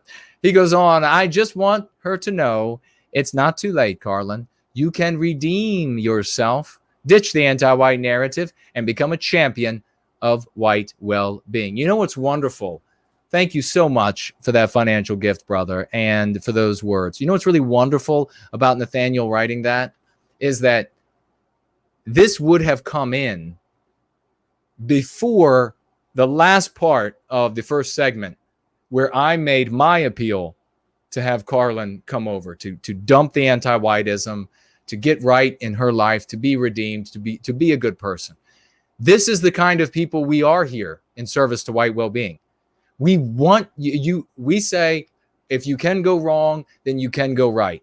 We want everyone to come over and fight anti-whiteism, struggle against anti-whiteism with us. So that's a beautiful thing. God bless you. And I am sure she absolutely got on the phone to Nathaniel and said, please financially gift with my name to Going Free today. Yiz the Eunuch, financially gifting $3 US. Thank you, sister. Me and the Twitter Gab crew have been going so hard. That's right out of Luke Mason territory. Have been going so hard, making sure this Karlyn thing gets maximum exposure. We're going to talk about that in a moment. We've created thousands of interactions with the hashtag anti-white and hashtag anti-whiteism. Go team. Amen to that. And amen to everybody. Bless every single one of you who's working with Yiz and Yiz herself for all the effort that you all are making to bring attention to Karlyn as a foil, as a vessel to tell the world about Conservative Inc. and the Republican Party. That's magnificent. Thank you so very much for that, sister. You know what needs to happen is Karlyn needs to renounce Conservative Inc. and the Republican Party and say, yeah, they are anti-white. That's the lead I was following, and I'm not going to do it anymore. That would be something. Imminent Rain, financially gifting $9. Thank you so much, dear brother. He says, I love this community so hard. He loves this community so hard. Dean Wood is here, and Jack is here. Nothing but a bunch of grapes. Sunkissed is here. Hello and welcome. I thought I might end up being a little sun-kissed today because I had to mow. And It is warm and the sun is out, but I did it at lightning speed. Shirtless, but at lightning speed. So I think I'm okay. Fit and healthy at any age. Financially gifting $5. Thank you so much, dear brother. Made a lot of progress with a family member using our lexicon. He was open to most of what I said about anti-whiteism, responding either with agreement, silence, or MPs that I was able to shoot down. I need more practice, but I am excited about the future! Exclamation point. I'm going to read that again because this is indicative. This is representative of the kind of testimonials and the kind of successes. How do you think fit and healthy at any age feels about himself now? How do you think he feels about his ability, the confidence, the victory, the ability to rescue, to pull a loved one, a family member out of the miasma of anti-whiteism? How do you think he feels about the good he is doing for that person, the good he's doing for himself, and the good he's doing for our people as a consequence? I want you to think about that as I read this again. This is representative of thousands and thousands of testimonials. Made a lot of progress with a family member using our lexicon. That's the lexicon of going free.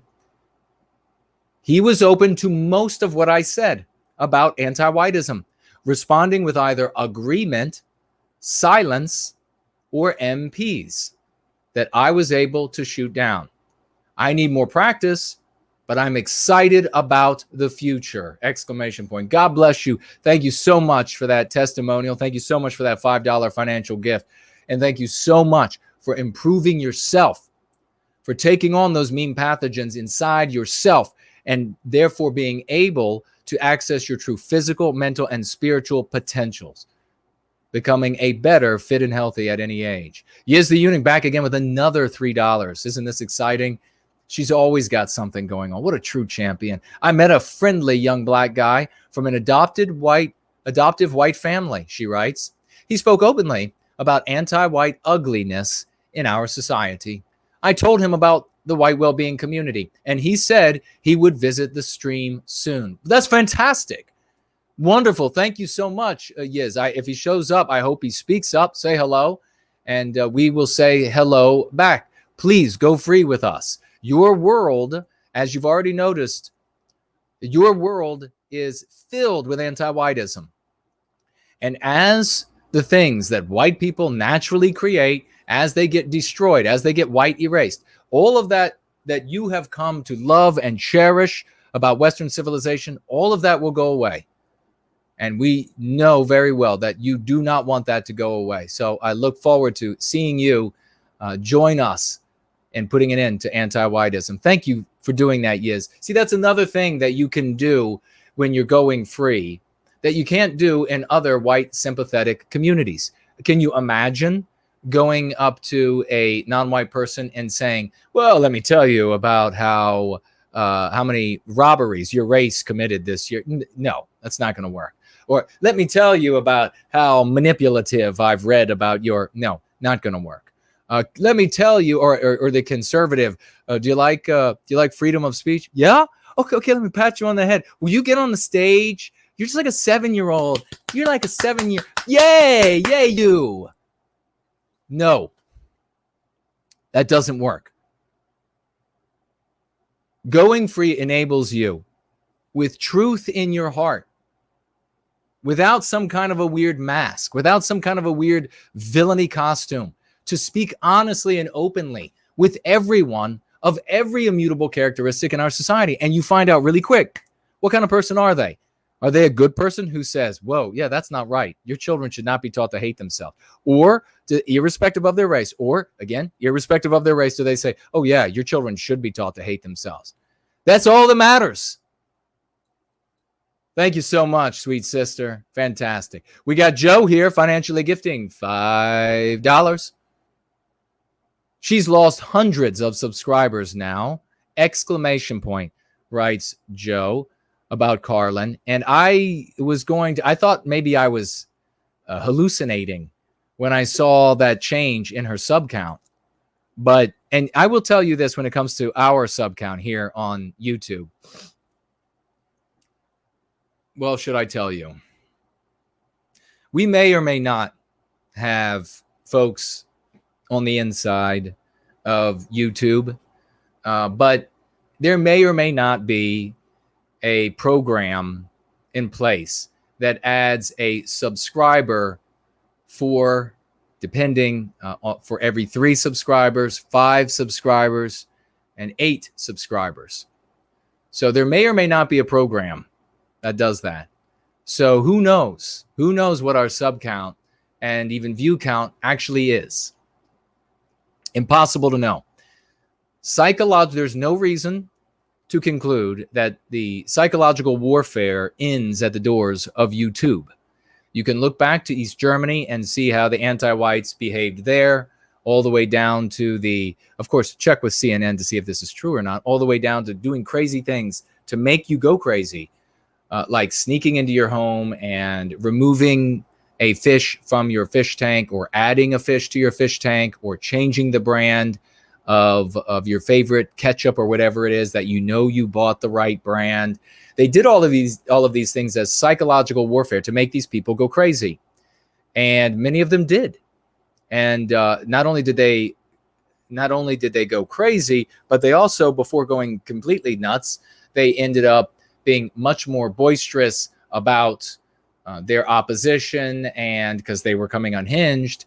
And then it was very easy to legitimize to the public, this person has to be taken away and never seen again in their gulags. So there's no reason to think that the psych warfare ends at the doors of YouTube. There may or may not be such a program in place for 3, 5, and 8, I think, subs and viewers going on at YouTube, and then only 1 is shown. But I did notice quite a dip in her sub count. But thank you for pointing that out, Joe. He goes on, unfortunately, her intellectual dumb web friends like James Lindsay have tried to soften the blow for her with intellectual equivocation. But will it work? Well, I don't know. I don't know this James Lindsay. He's another conservative. Maybe I need to. He's done a video about this, trying to over-intellectualize. Somebody tweet that to me if that is the case, and I'll take a look at that, and maybe we will feed that to the wood chipper as well. We'll see. Have a roasting.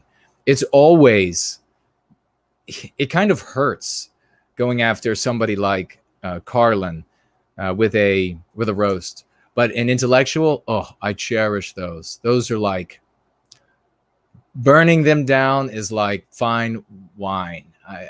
It looks good, it smells good, it tastes good. Sounds like I'm talking about an intimate relationship, but we'll move on.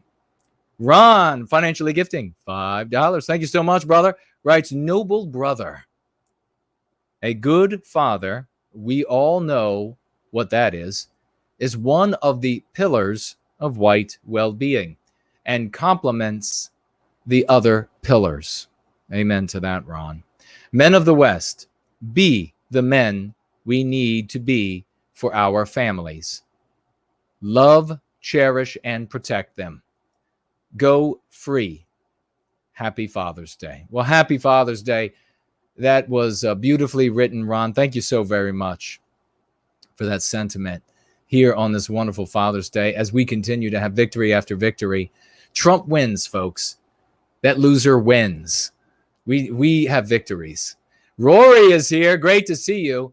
He's got a heck of an arm on him. Could have been a professional baseball player here in the States because he threw 3 British pounds all the way over the big pond. Thank you, brother. He writes, Karlyn now has over 1,000 dislikes on her YouTube video.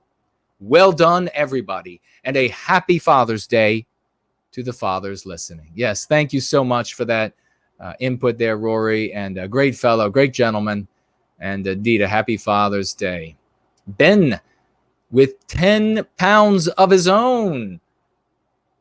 10 pounds of his own from the great UK. Thank you so much, Ben.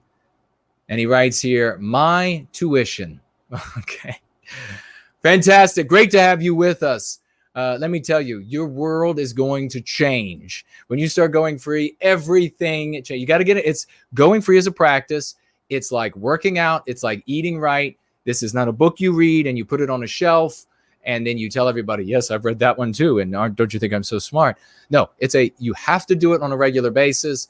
And you will see radical change in your life, as so many have. Hey, folks, get out your raucous emojis. Break them out.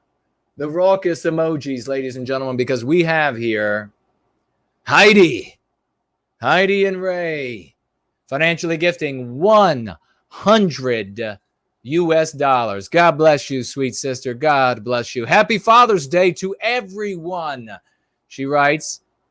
And do we still do the in the name of? If so, I contribute in the name of Karlyn. Hear that, Karlyn? $100. We have these dollars are piling up in your name. I won't be buying a Louis Vuitton bag. I'm not going to be disrespecting the hell out of the people who financially gift me like you do or did with your audience. These are my brothers and sisters. So I would never, my mothers and fathers, my daughters and sons here, I would never do that to them.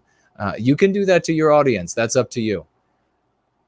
Heidi says, I contribute in the name of Karlyn. May she learn what it means to go free. Amen, sister. Understand the true meaning of anti-whiteism and commit to a real change for the future of all children. Indeed, Karlyn. If Karlyn only knew how ugly she sounded for so many people here. There are people here, folks. I want to go into it right now, but if she only knew how ugly she sounded with all of these claims. The great Jerome is here. Great to see you, good brother. K-Max is here. Hello. Franklin. Hello, brother. T4T is here. Who else? AF. Hello to you and welcome.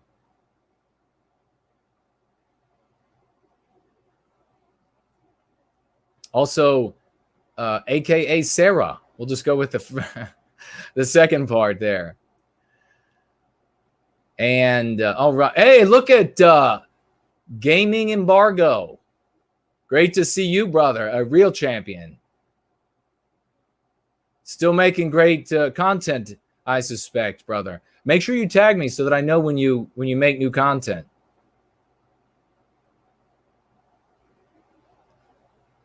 All right. Cootie, Bertie, Coach Red Pill. Is this the actual Coach Red Pill from back in the day? Welcome if it is. Welcome if it's not. Whoever you are, welcome. It's time to go free. It's time to change the world. We're doing it. We're the ones making it happen. And we're going to continue pushing it. Here's Yiz with another $3 financial gift. Thank you, sister.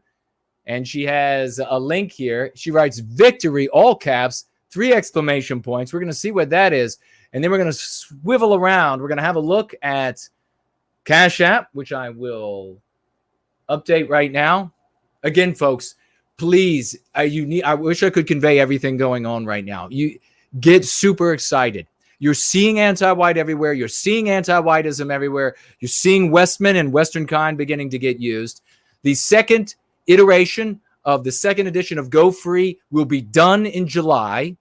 Then we've already begun the audiobook of Prometheus Rising. That is going to go supernova, especially since Amazon at the end of the year, oh my gosh, with Lord of the Rings, we're going to make it, we're going to be going epic beyond all imagination. So let's go ahead and see here. And then I'm going on these trips, one right after the other for financial backers. People are hearing, people are seeing, and it's finally happening in a bigger and bigger way.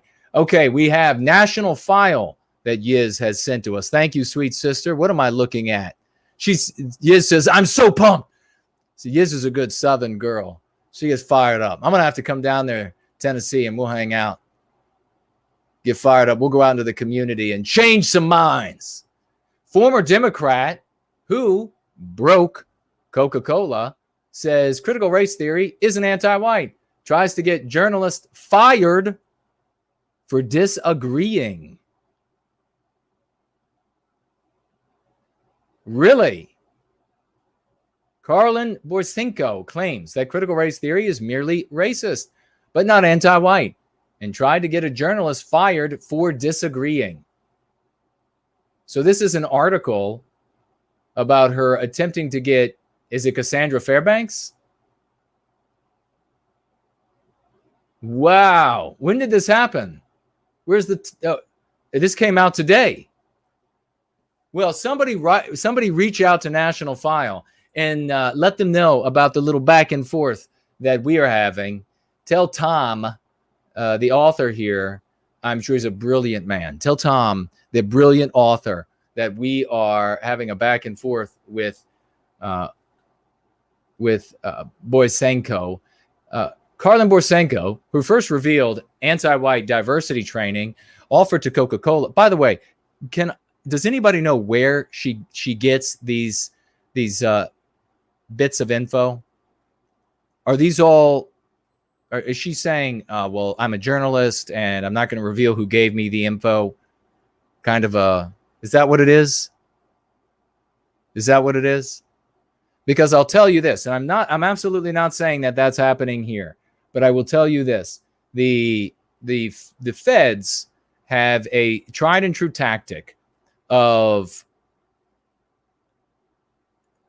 how can I say, what would be the verbiage? I guess from behind the curtain, helping an individual in society, content creation and the like, to get much bigger than they would have been by leaking them information so that they can be the first to find out X, Y, or Z and reveal it to the world.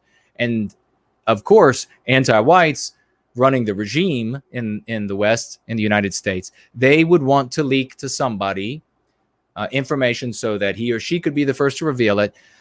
A person who is conveying a message that will undermine what the anti-whites want to accomplish, which, of course, is the victimization of Western kind and Western civilization. I'm not saying that's happening with her, but does anybody else know? She's had a couple of big leaks and that she was the first to break, and that's how her name got so big.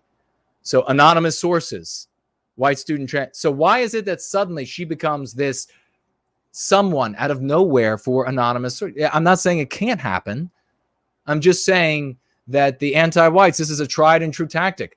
This government has done it. Well, ask CNN, though, to see, because they're going to know, they can have the final word on it. I'm just telling you what others have said. Others have said that the United States government has used this tactic in other nations to build up printing houses, their popularity in the population, radio stations and the like, to build them up from behind the curtain so that the publisher, the content creator, the radio station doesn't know who's helping them. And as a consequence of the help, they end up getting a massive number of people watching. And of course, they just are listening and they just keep producing their poison to more and more and more people. That's what other people have said, not me. I would definitely not say anything unless CNN or MSNBC had said it was true. I guess I'll take another look at this. So it's all of the anonymous sources trick. What an interesting thing, isn't it? For some reason, I don't have a bunch of anonymous sources coming to me and say, hey, break this, and then you'll have 1 million listening. Doesn't happen. I don't know why. I mean, I've only been doing this for decades. Only for decades, worked on the Hill. You would think I would have a bunch of insiders saying, hey, if you just will break this. Karlyn Borsenko, who first revealed anti-white diversity training offered to Coca-Cola employees and later removed from the internet after National File's reporting, now says that critical race theory is not anti-white, but is merely racist instead, and is seemingly attempting to get a conservative journalist fired for disagreeing with this distinction. Borsenko, began to attract negative attention on Saturday after she claimed that calling critical race theory anti-white is playing into the hands of white supremacists. So the boogeyman in the anti-white narrative. Tom, stop using the call into question quotation marks around anti-white. Stop that. I know maybe you're saying that's what she said, but stop. Just stop. It's not smart. It is anti-white. Let's keep rolling. And is playing into the hands of the white supremacists. Let me get the mic up here so I can really play with this story like a full-grown lion on the savannah playing with its kill.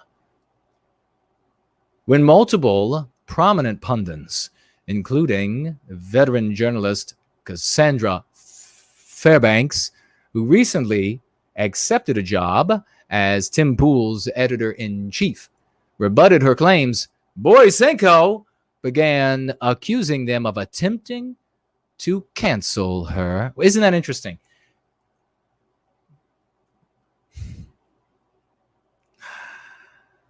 Crying out in pain as she hits you. Fairbanks originally shared a video of Boysenko threatening to block, quote, anyone who says that critical race theory is anti-white, with the caption, quote, can the left take her back, please? Ew, close quote. Oh, there are so many jokes I'm passing up right now. Boysenko later posted a screenshot of this tweet and mocked Fairbanks' career as a journalist. Gentile killer is here. That's an interesting name. And here's the tweet. Karlyn says, has been talking about the Mises Caucus for months and sharing libertarian drama for the past week plus. Cassandra, can she just GTFO of the GOP already? And then journalist in quotes. Wow. Fairbanks doubled down in another tweet in which she lambasted. Now, Tom, that was an interesting use for that word. That was an interesting use.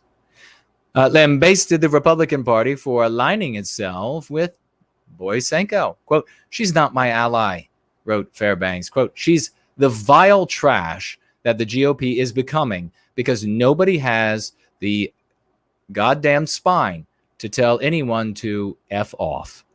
Boysenko, who only left the Democrat Party last year, rebutted that she is no longer a Republican, which she says will, quote, lose perpetually if it listens to, quote, people like Fairbanks, who she seemingly also characterized as part of the, quote, corruption present in the Republican Party establishment. Isn't this interesting? She later claimed that Fairbanks, quote, minions are, quote, bullying my supporters because of her insistence that critical race theory is merely racist and not anti-white. Quote, they're driving people away. Critical race theory. I mean, just shrill, right? Critical race theory is racist. It's racist against everyone, Boysenko added. Fairbanks, oh, stupid. How positively stupid. Fairbanks later mocked Boysenko's seemingly histrionic response to a disagreement on Twitter, a website Rush Limbaugh once referred to as a, quote, political sewer in another tweet. Quote, someone made fun of me in a tweet. I've been canceled. Give me more money, please. That walkaway weirdo that walkaway weirdo lady, wrote Fairbanks. Then this morning, Boysenko posted a public tweet tagging Fairbanks' new employer, Tim Pool, that seemed to urge him to fire Fairbanks. Boy, what a gosh. Karlyn, what in the hell is wrong with you? At Timcast, we've had our differences, but no effing around. Your new editor, Cassandra, is supporting this either implicitly or explicitly. Maybe she doesn't realize it. I have no idea, close quote. She added, quote, please, all caps, look into this and do the right damn thing, close quote. 10 minutes before this tweet, Borisenko claimed that, quote, maybe Joe Biden is right when he says white supremacy is the biggest threat, close quote, to the United States, but added that the administration is wrongly, quote, focused on nonsense systemic racism, while what she is, quote, talking about here is actual racism. God, you are foul. Foul. Trying to get everyone fired, deplatformed, censored, silenced, tongues cut out of their mouths. That's all this woman does.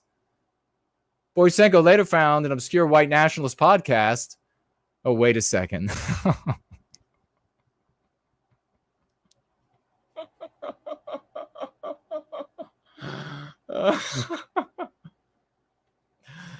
All right.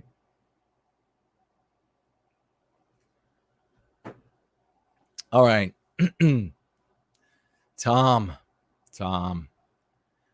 Well, let's see. Borisenko later found an obscure white nationalist podcast, which is inexplicably available on YouTube, that seemed to reinforce her beliefs that the phrase anti-white is empowering white supremacy, which then prompted her to launch into a vulgar tirade against those who disagreed with her. Quote, go F. Now, I'm not saying the word, but Karlyn does.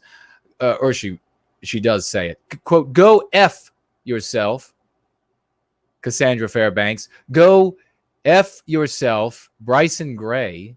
Go F yourself to everyone else who took a video of me out of context, close quote, launched Borisenko. F all of you, and F all of you that have been proceeding with this rhetoric over and over and over again. So then you have, ladies and gentlemen, the great HB 2014, who stands aloft as tall as Mount Everest. 1,000+ clips. Are you retweeting him? Are you retweeting him? Folks, I'm going to go ahead and say right now, as we continue with this article, that the great HB 2014 made an article, made a video about Borisenko and this back and forth that has, I think, 800,000 impressions and growing. Did you retweet it? And if you didn't, why not? When he makes clips of me, are you retweeting them? And if you're not, why not? He's taking the time to make these things and make me sound better than I actually do, than I actually am. Doing a fantastic job. We talked about it last week. And then what happens? Last week, we're talking about the importance of HB 2014 and everybody who's making clips. But HB has been around for years. He's made over 1,000 clips. And he gets a handful of retweets when he makes clips of yours truly. And this community has the opportunity to retweet. When he makes a clip for another community, there are hundreds and hundreds of retweets.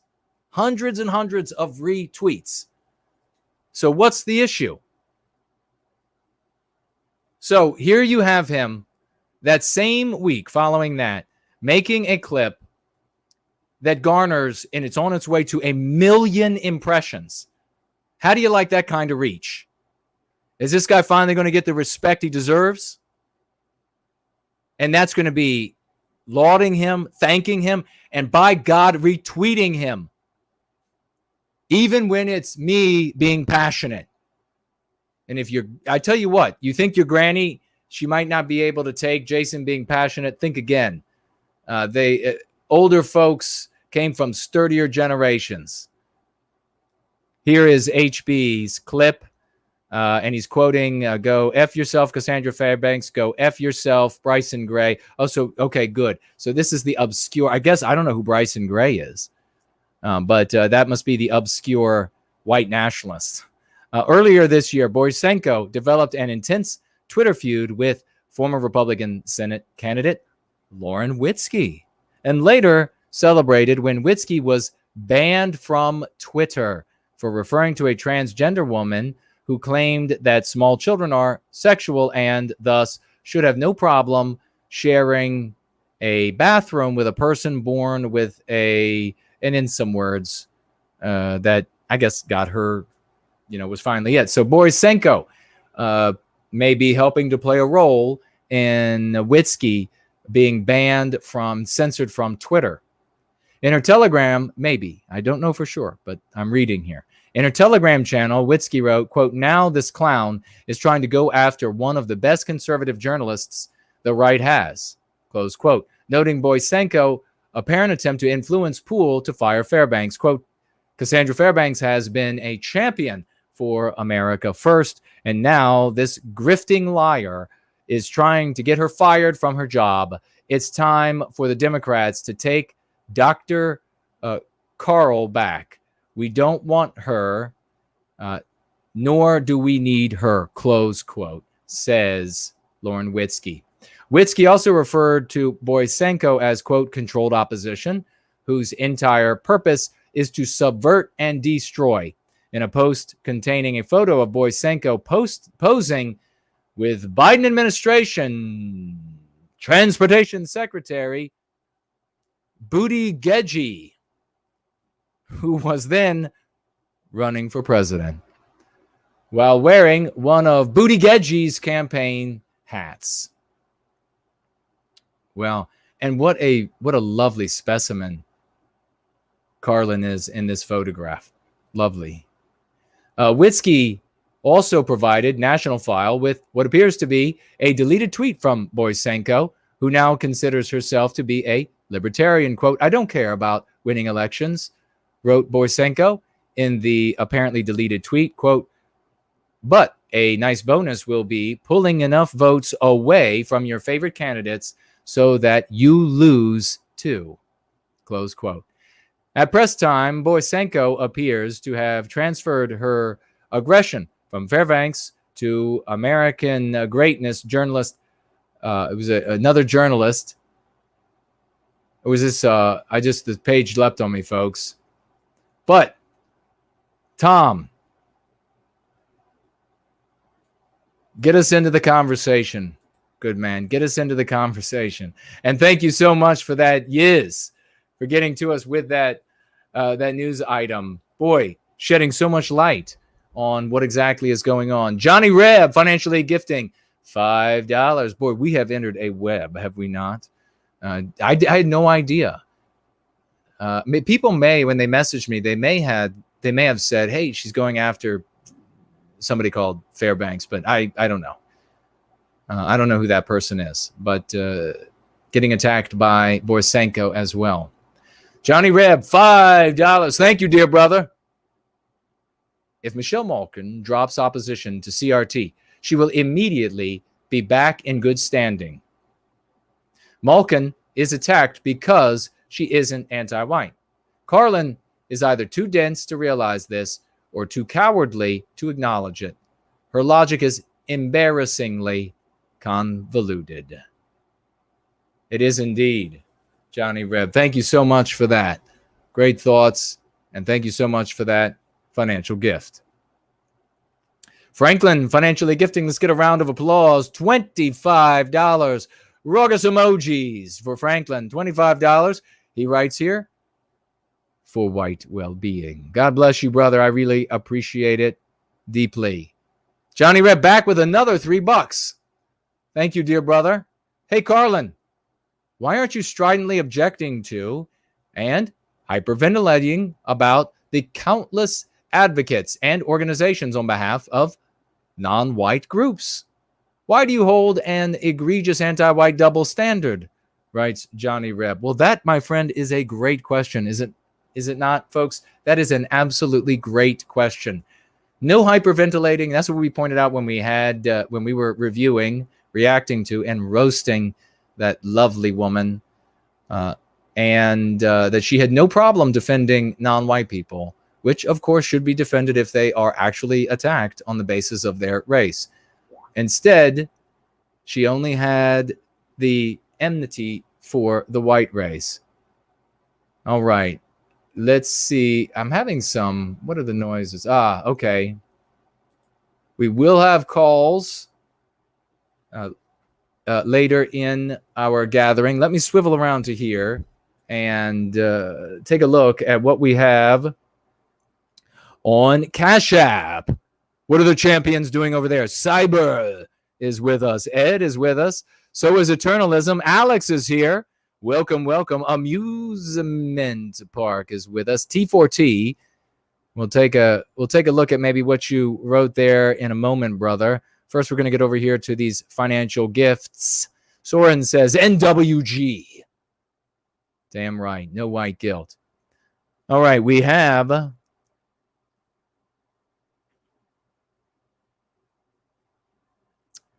where do we begin? Where is it? Where indeed? Okay. Beginning with Nature Boy, financially gifting $10. God bless you, brother. $10. He writes, for Fat Body, did a whole stream about your stream of her. Yes, she did. She did do a whole stream. Late last night, middle of the night, she was streaming about Jason. Yes, she did. And thank you so much for bringing that to my attention. Thank you to everyone who reached out to me and said, hey, she's going off on you right now. And she's talking about your rooster. Thank you so much, brother. Next we have, what shall I call you here, brother? Gallagher? Shall I call you that? Thank you. $30. 30 big round of Raucous emojis. $30, folks. Gallagher writing with that. Thank you for your work. Thank you so much, brother, for this kind financial gift and your appreciation. I thank you deeply. $30. And thank you all for the raucous emojis. We support each other with everything that we do. The acts that we do with ourselves as we treat ourselves for our MPs, with our family, with our friends. We applaud the work of every one of us, and with these wonderful financial gifts as well. Thank you so much, brother. And we have right here, I love Jesus Christ, a lovely woman, a genuinely lovely woman, financially gifting $10. Thank you, sweet sister. And she writes, for White Wellbeing. Amen to that. God bless you. Here all the time. I love Jesus Christ. And the one and only, folks, DB Cooper, financially gifting $3. Thanks, brother. Nobody can outstream Jason, he writes. Nobody. Amen to that. And thank you so much. And give my very best to all of your children, especially that son of the West who's named after me. God bless you. What a testimonial that is, ladies and gentlemen. We have the great Zero Talon back again, financially gifting $5. And he did the financial gift of $5 for the word literally. Literally. Why, he's a white power person. Literally. Literally. Thanks, Zero Talon. That was one of the best comeback arguments I've ever heard. Fantastic. At least in anti-white circles, because they don't normally have great retorts and rejoinders, do they? It really can be summed up with anti-white slurs and the word literally. Literally.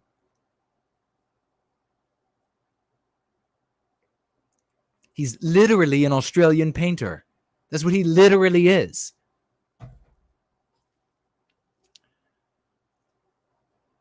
Oh, and the other one they do, you have to see it. You have to see it, and I've seen it so many times. You have to be in person, where they do the.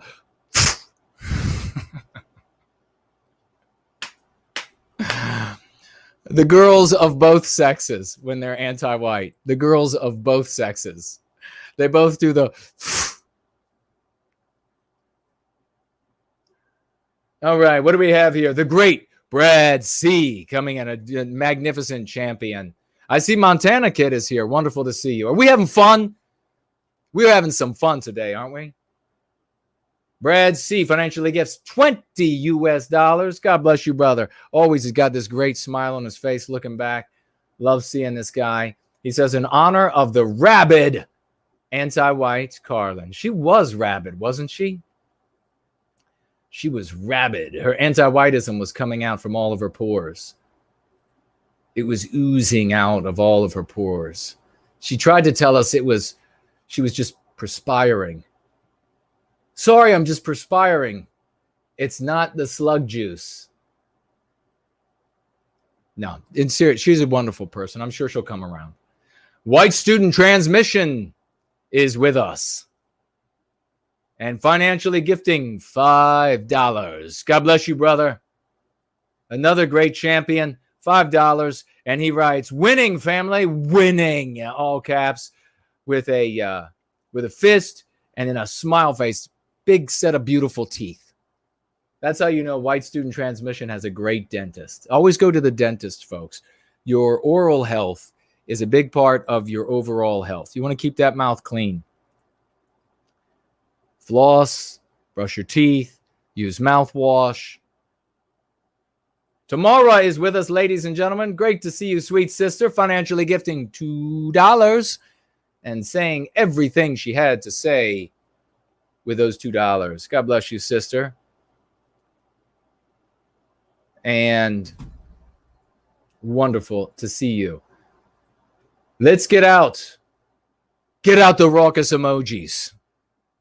Are they pull start or push start? What are your raucous emojis? Are they pull start or push start? Are they 2 or 4 stroke? Get them out, whatever they are. For the one and only Patrick of Southtown, who just came in with a financial gift of $100 US. $100 US. I think this is the second time this young hero is financially gifting. And these folks, make no mistake. We have to say it over. Don't ever forget. Everyone here is working class. Everyone here. I don't know, over at Karlyn's circles, maybe people have enough money to give money to someone who's going to go out and buy a Louis Vuitton bag with the money they give her. That's not what happens here. Nobody's having their money taxed before they get it, and then taxed every time they spend it, and then taxed again at the end of the year if they haven't given enough away already in taxation. These people are working class folks. They don't give that money away. It's hard to come by. $100 from Patrick of Southtown. Thank you so much, good brother. What a champion. He writes here, Promethean hails Jason with an exclamation point.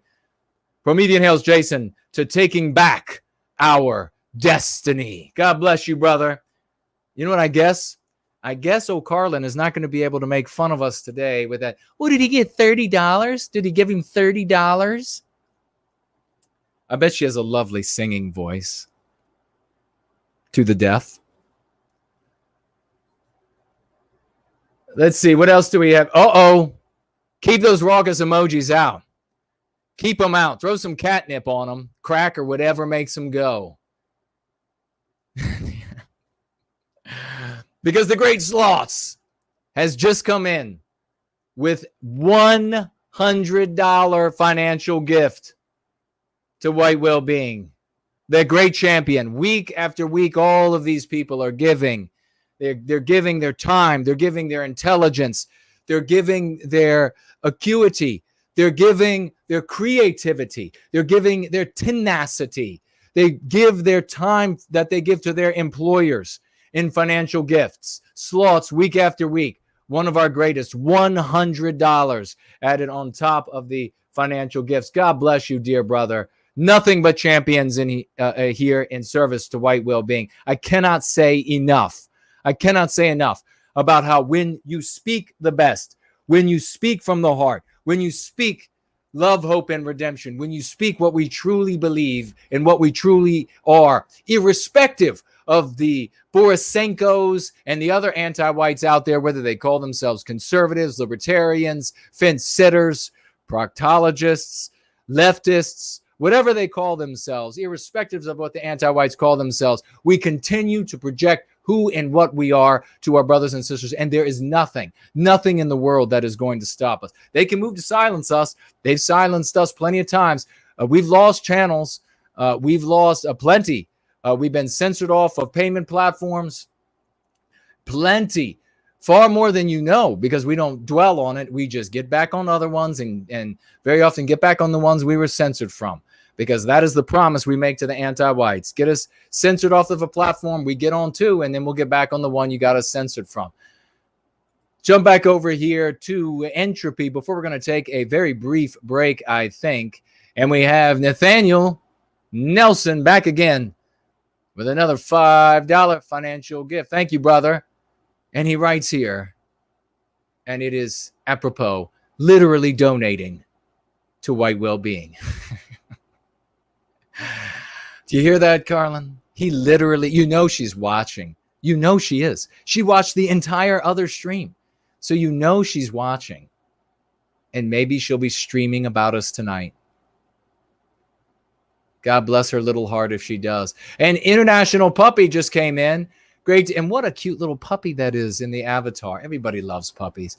$5 financial gift. Thank you, brother. And he writes here, she's a clever puppy. Everybody loves. What is that, a golden retriever? They are some of the cutest puppies, you have to admit. I've never had one of those dogs, but you have to admit they are absolutely wonderful. You just want to pick them up and cuddle them to tears. All right, folks, we're going to take a little break, and then we'll be right back. I don't know what we'll do. We'll keep moving, though, because we want to get plenty of calls tonight, and we'll see you all real soon.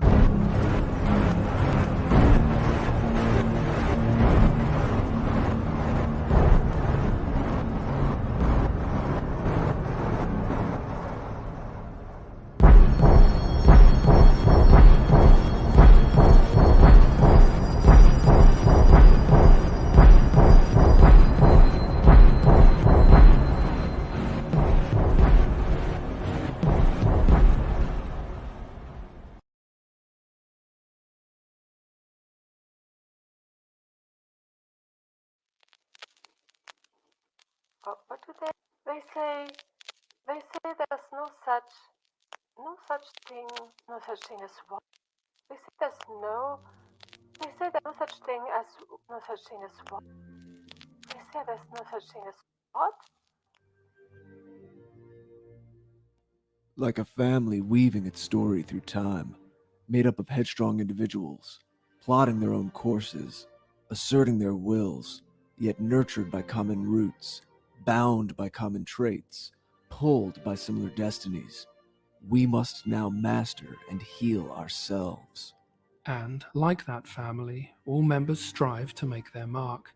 Sometimes rivalries swell between siblings and cousins, so restless, creative, and animated by life are we. But there's something that runs through all of us, something always humming underneath.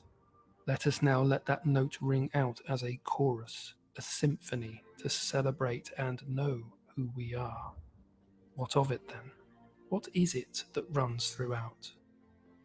What of the free men of ancient Greece who could debate openly in town councils? But what too of the all thing in Northern Europe, the meetings where consensus was arrived at through exchange and debate?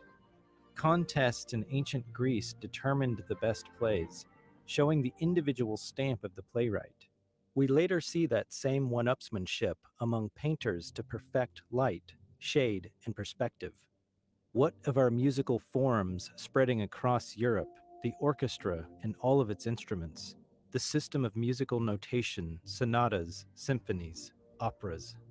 We hear a searching and longing in the various types of our music, in that vastness of space in orchestral scores, the love of the wandering troubadour, even the large and domineering sonics of the amplified electric guitar and sprawling electronic tones of our more contemporary music. What of those who explored land and sea, seeking the ends of the earth, the Vikings, Romans, Macedonians? The Italian Marco Polo's curiosity and fascination with the unknown inspired fellow Italian Christopher Columbus to do something no one had done. Portugal's Henry the Navigator spoke of uncovering secrets previously hidden from men. These are not exceptions but traits, showing again in more recent polar exploration, mocked by some contemporary academics.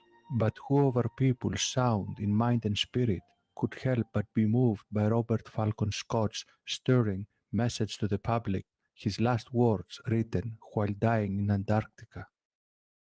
We took risks. We knew we took them.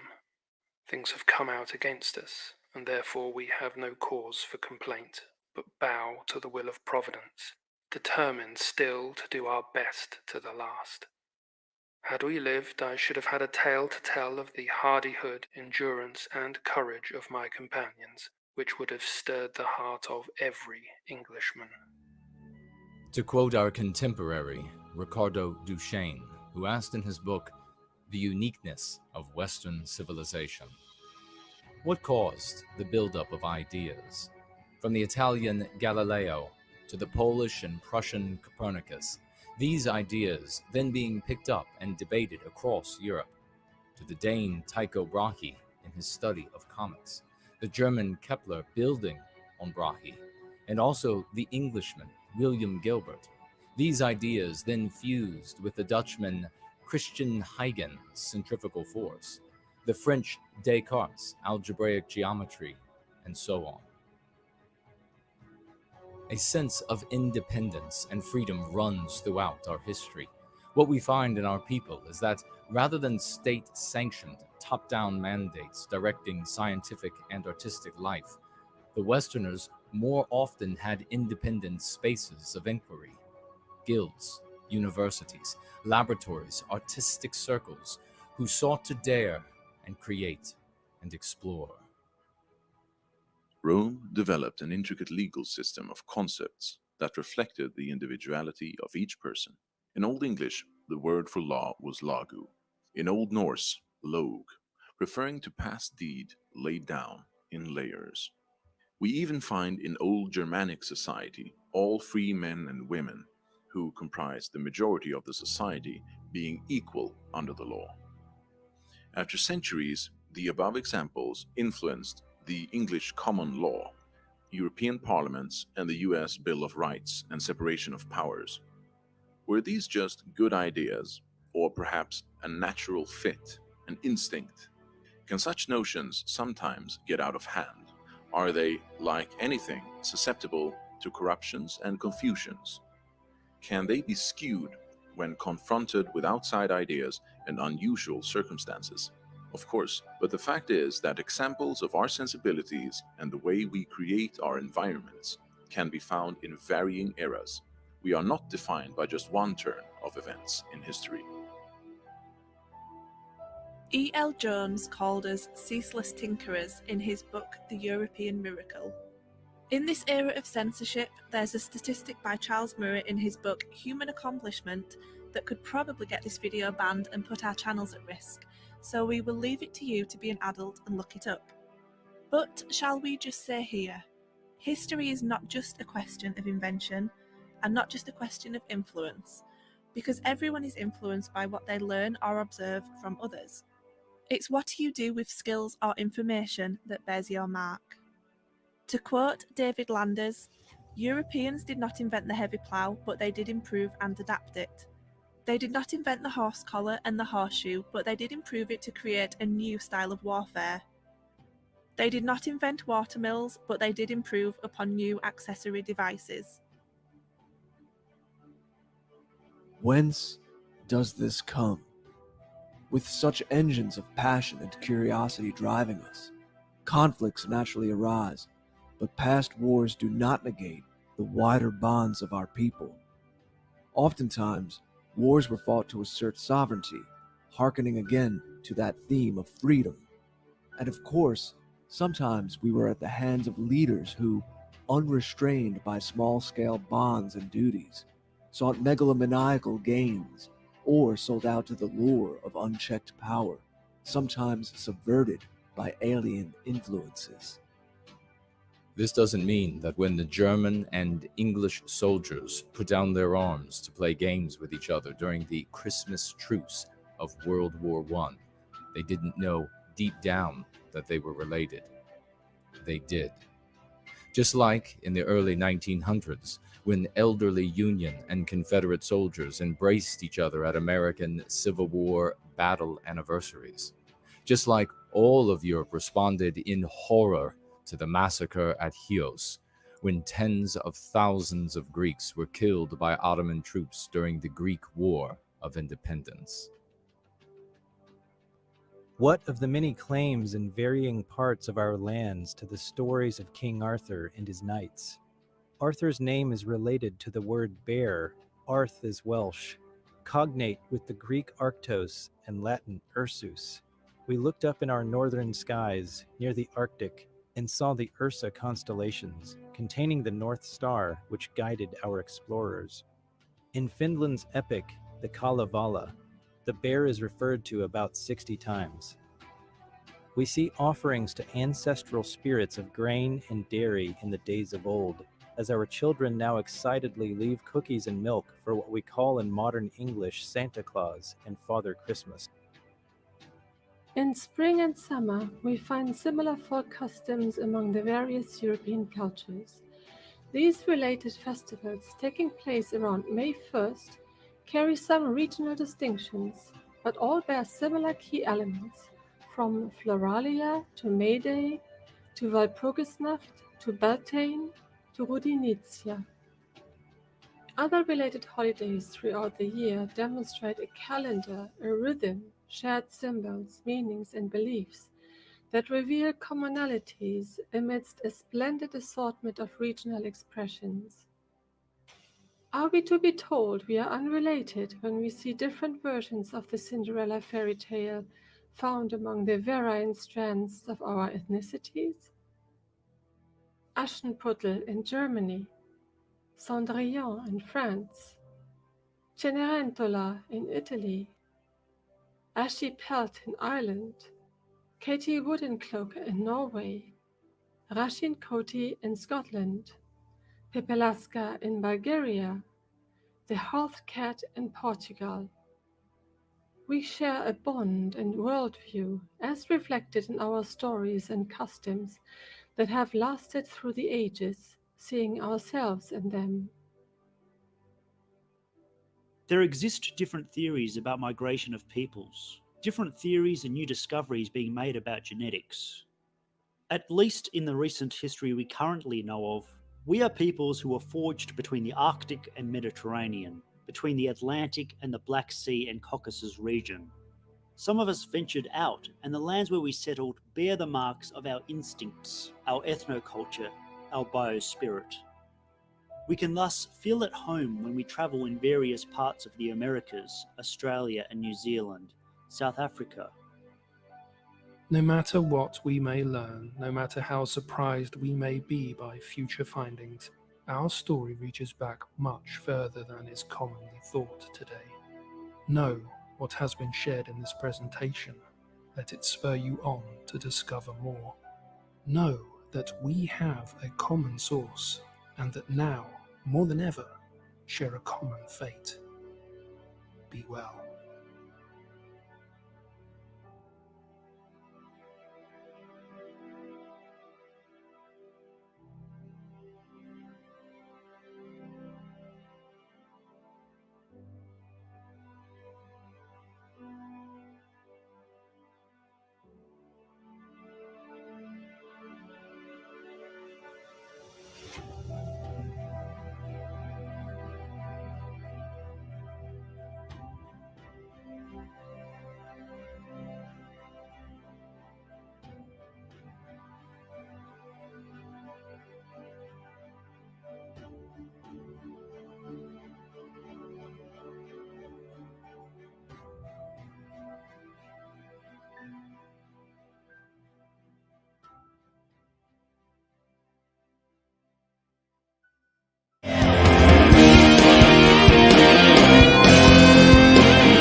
Well, that always. Let's get a big round of raucous emojis for everyone who participated in that. And that was especially the great Mr. Jared George.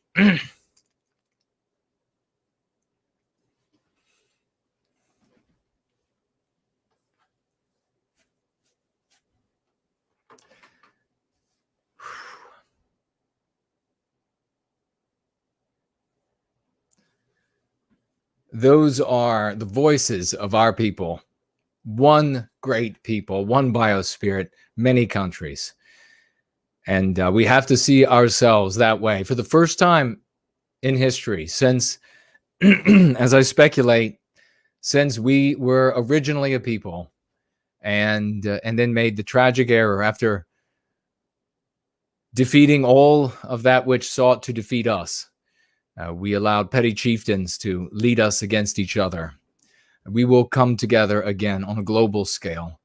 And when we do, our variety will be greater than it has ever been. We will nurture every little hue and difference of Western civilization that we bring forth with our biospirit, because every example of the creation, the projection of our biospirit, brings us that much closer to understanding who and what we truly are, who and what the source truly was.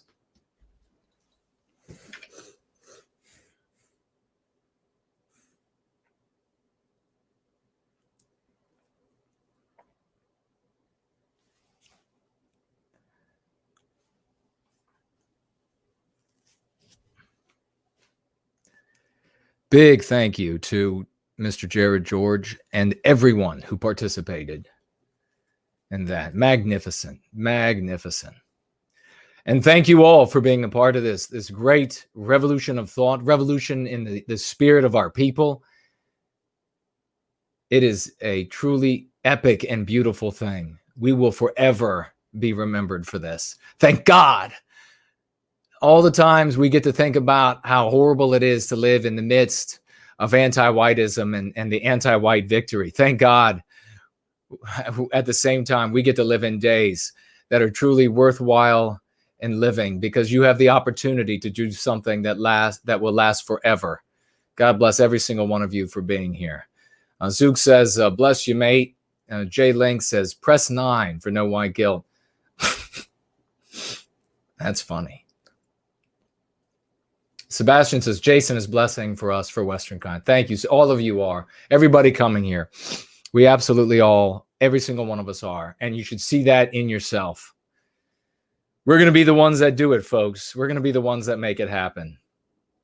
Every single one of you has the potential in you to do infinitely more than you ever thought yourself capable. Let's go ahead. Since we're running low on time, we're going to jump into the announcements, because we got the mailbag and we got some great things to look at. And of course, phone calls for anybody who wants to get in on a phone call. And I think we'll take a look. We'll see who's first. Everybody should be, write to me on Skype if you would like to get in on a phone call, and I will call you. And first we have here to get at is, and I will refresh this so we can keep rolling. Gad Sad, another one of these conservative thought leaders, content creators, dirtbag POSs, and in the world. Actually, let me help me to remember where I should be with the show. There we go.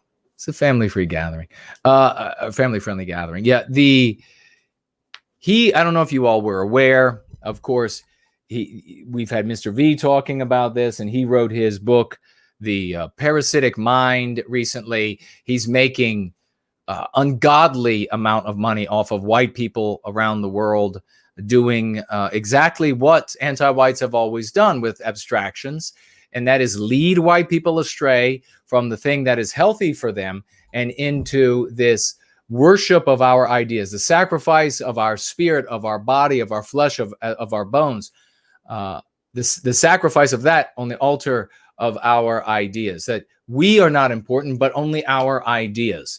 And that's what he's done. Now, Did he plagiarize Go Free? Go Free has been available forever. It was even on Amazon long before, years before his Parasitic Mind was available. There are many similarities. I purchased the Parasitic Mind. I read the Parasitic Mind, and I wrote a review about the Parasitic Mind.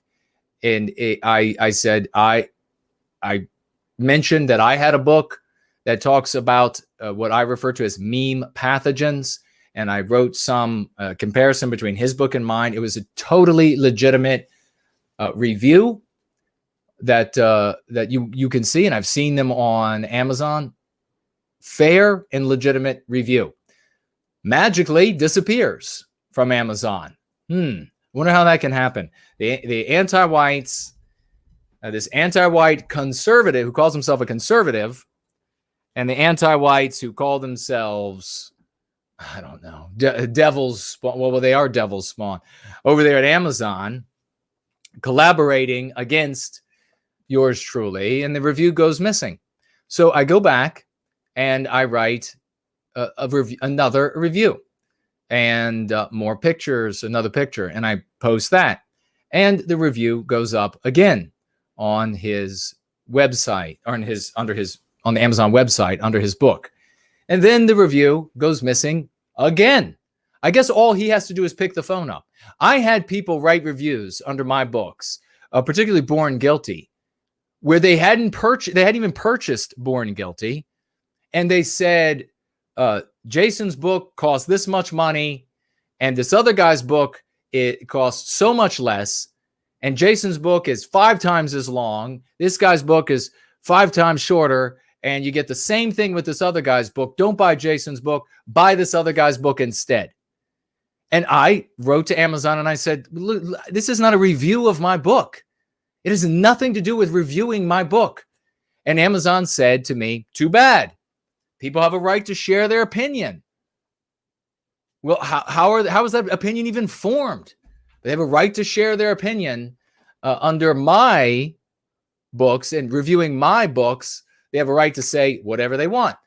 But I purchased his book through Amazon. They have the receipt of me purchasing it from them. And then I write a review later in time, and the review goes missing. I put another one up, then that one goes missing. So I wrote them and I said, what's going on? Where's my review? This is the second time it's been deleted, and it had hundreds and hundreds of people liking the reviews, saying that it helped them to understand what was in the book. So by far and away, the most liked review on Amazon underneath his book, The Parasitic Mind. So I wrote them. They never wrote me back. So I wrote another review, and I submitted that review. And then Amazon, let's see if I should just I guess I could put it on the screen, but they sent me a message at that point that said, where is it? Where is the message that these wonderful people sent me?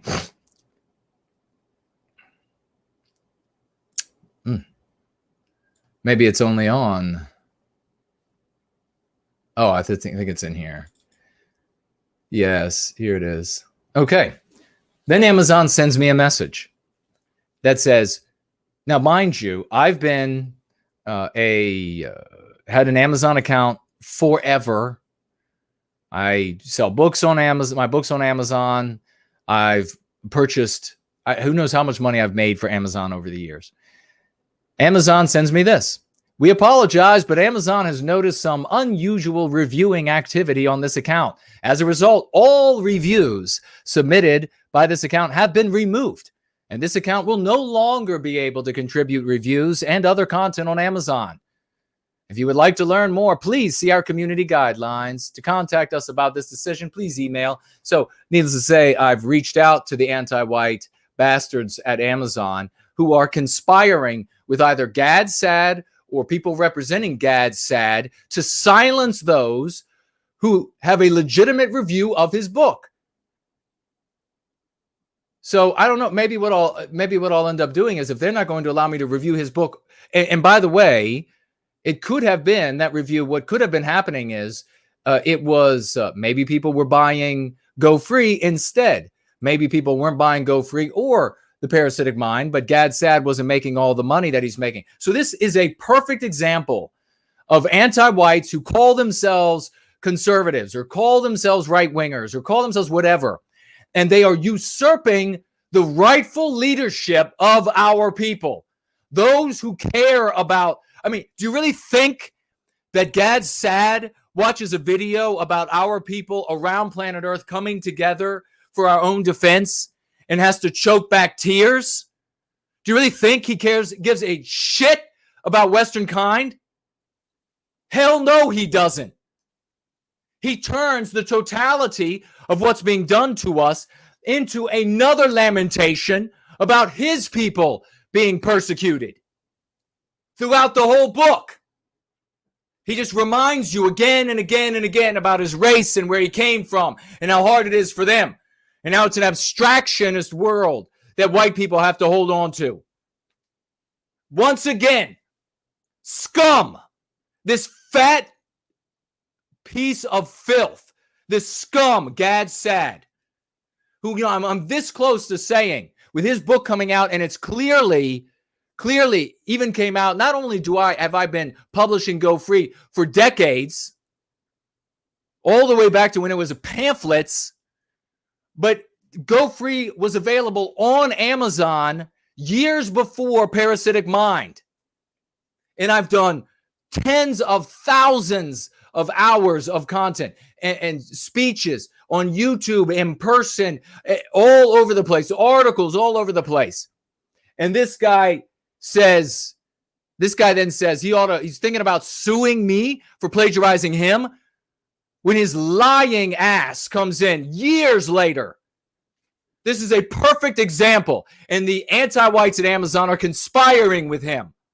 If you have not written a review on Amazon, and maybe you've mentioned this, and maybe go there and like all of those 1-star reviews if you think it's worthwhile.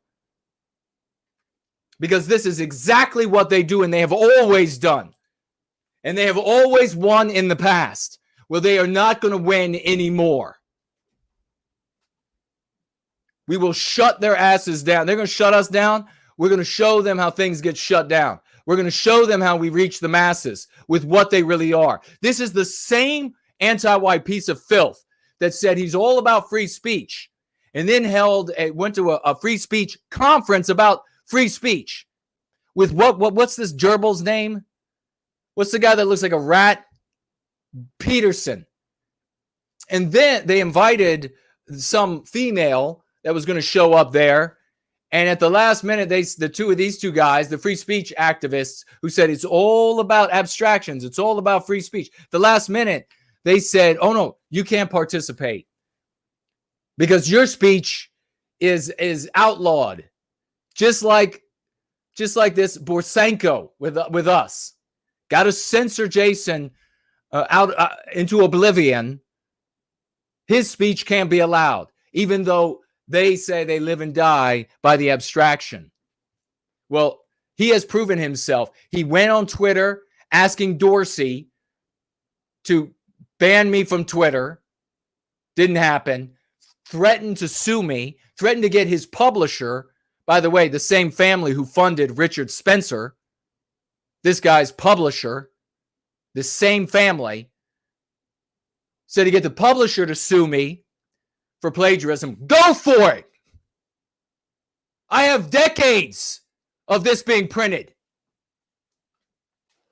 I will have discovery and I will find out everything and I will share every single thing about you and them with the world.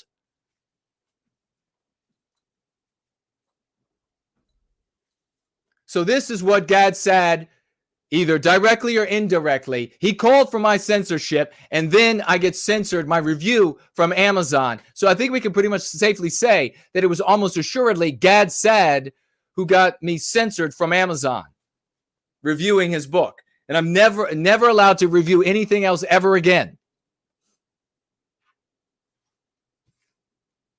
But don't worry, Gad. we are building quite the little mechanism to share and reveal things about you, thanks to the great Mr. V. Mr. V, a very bright Westman who has decided that he's not going to stand by, as most Westmen have in the past. He's going to stand by and watch you attack me because I'm out in the front. Watch you attack me and go without one of our very finest stepping up to the plate and giving you all that he has to give. I mentioned earlier the great HB, 1 million views, impressions that were coming up on his clip. I'll just reiterate, don't pass this up again. Don't keep passing this up. Do not let the Nick Fuentes community make you all look bad. When he makes a clip about Fuentes, yes, Fuentes has a larger number because we are the creme de la creme. But he also has a larger percentage of people that retweet him. And then it's any wonder why it's so hard for us to grow. You have HB and other people making clips. When they make clips, retweet them, regab them, share them where you on Minds, on Facebook, share them VK, wherever you are. Share them so that we can grow. You have HB makes a clip on its way to making 1 million impressions. You have one champion who designs his own bumper sticker and that says, what does it say? Go free, nowhiteguilt.org, puts it on a sign, one sticker on one sign that this champion takes the initiative. Who knows who that is? That great champion. You think what you're doing might not achieve anything.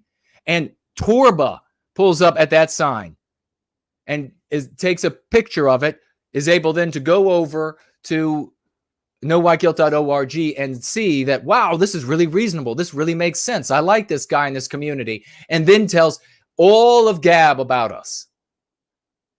No more thinking that you can't make something happen. As long as you're going free and you're doing the exercises and the recommendations about reaching out into the world, you will change the world.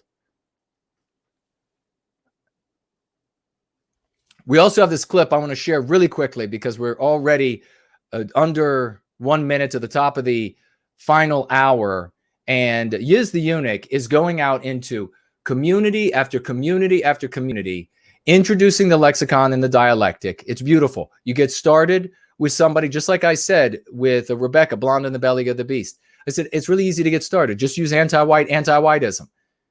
Take it another step, use Westman, Western kind, who we are.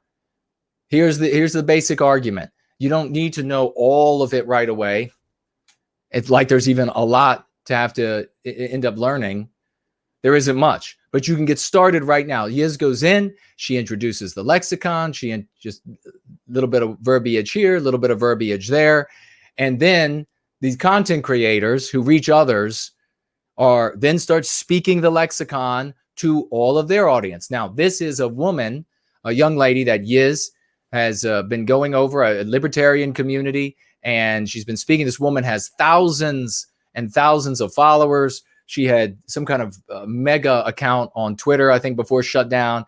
Thousands and thousands on YouTube and maybe on Facebook or Gab. I can't remember what she said, where exactly she is. No doubt that this young lady will grow again, her account. And Yiz has been conversating with her and then shared this video of an interaction that she cut out of the conversation. So again, you're wondering whether or not, why don't we have 20 Yiz? Why not? I mean, I know Yiz is amazing, but aspire to do like she's doing. Aspire to do like Slots. Aspire to do like Nate and Naterific and Bonnie Blue and so many others. Here it is.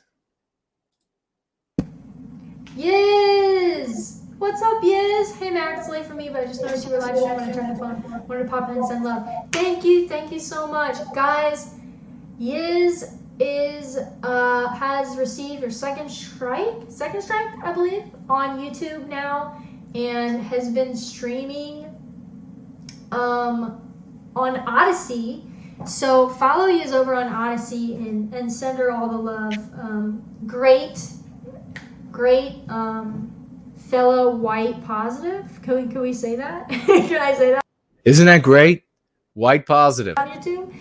Creator who's really been good on the being anti-woke and revealing all the anti-whiteism that's in media. Bang. Now, of course, this young woman is still learning. So she did say anti-woke, but she immediately followed it up with what? Anti-whiteism. And then she said that Yiz is a fellow white positive content creator. My God, folks. Let's get a giant round of applause. Raucous emojis for Yiz and for this young lady here, because she's going to do a world of good. Wait until she starts going free and how much better she will be on her channel, how much more of her talent she'll be able to tap into. Yeah. Much love. Thank you so much for popping in. Much love to that young lady and to the great Yiz, the unit. We got to keep moving, but big round of applause for the both of those champions. And if we do get time, Yiz, I will take a look at the email really quickly. I got to keep rolling, though.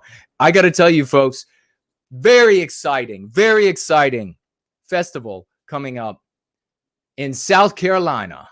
And this is on July 10th. July 10th, as they say down south. July 10th, there's going to be a great festival. It is being dubbed Dixie Fest.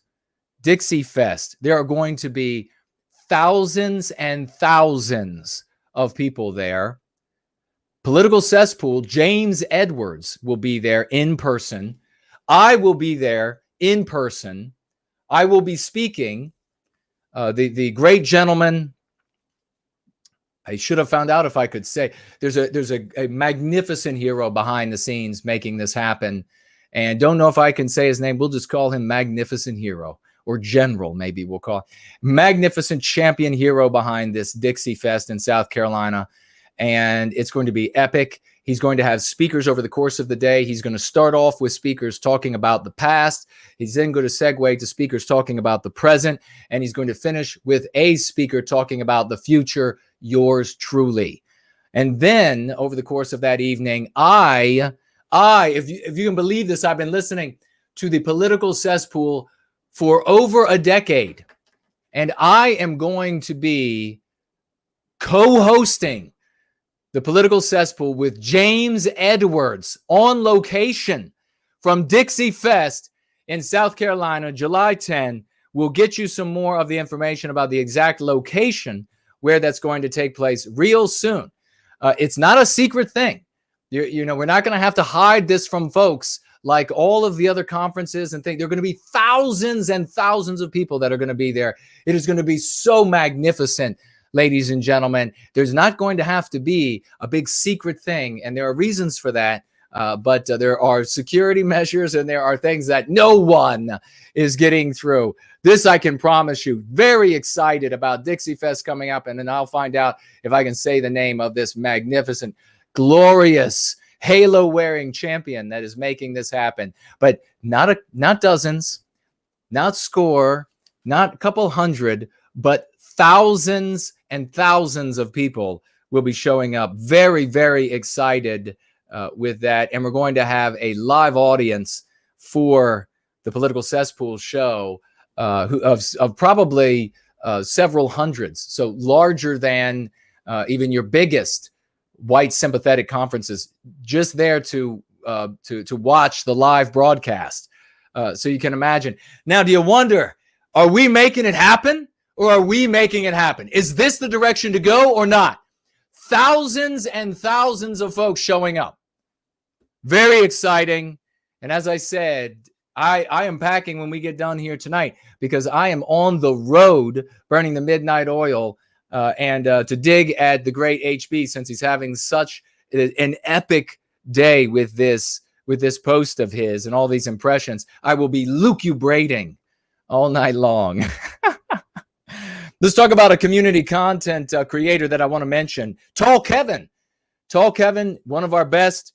And you can find him, if he's still on Twitter, this is what I have, at twitter.com/KSS79943.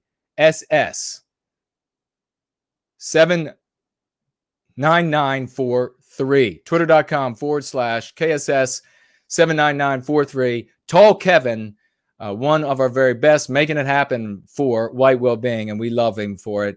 Thank you so very much, brother. Also wanted to mention the trilogy that the great First Last was talking about. He came up with doom documenting, which absolutely works. We experimented with it. Works in every scenario. It's in the book. It's happening.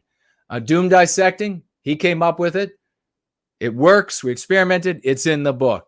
And he's now suggesting doom digesting for when folks, I guess, finally have digested this awful material. And that's where then the white noir that we talk about comes from, the sickness that white people have physically, mentally, and spiritually as a consequence of exposure to meme pathogens. God bless you, dear brother. That is the trilogy that First Last was talking about. We're going to get to, just as we're running out of time, we're going to jump on over to our very own Biospirit of the West. Now, this is a very long missive that he sent, and we're just going to read a portion of it today, and then some next week, and then the week after, until we get to all of it. God bless Biospirit of the West, a great gentleman, a magnificent human being, and very happy to have him with us. He writes here from the mailbag, ladies and gentlemen. And by the way, with this letter, he included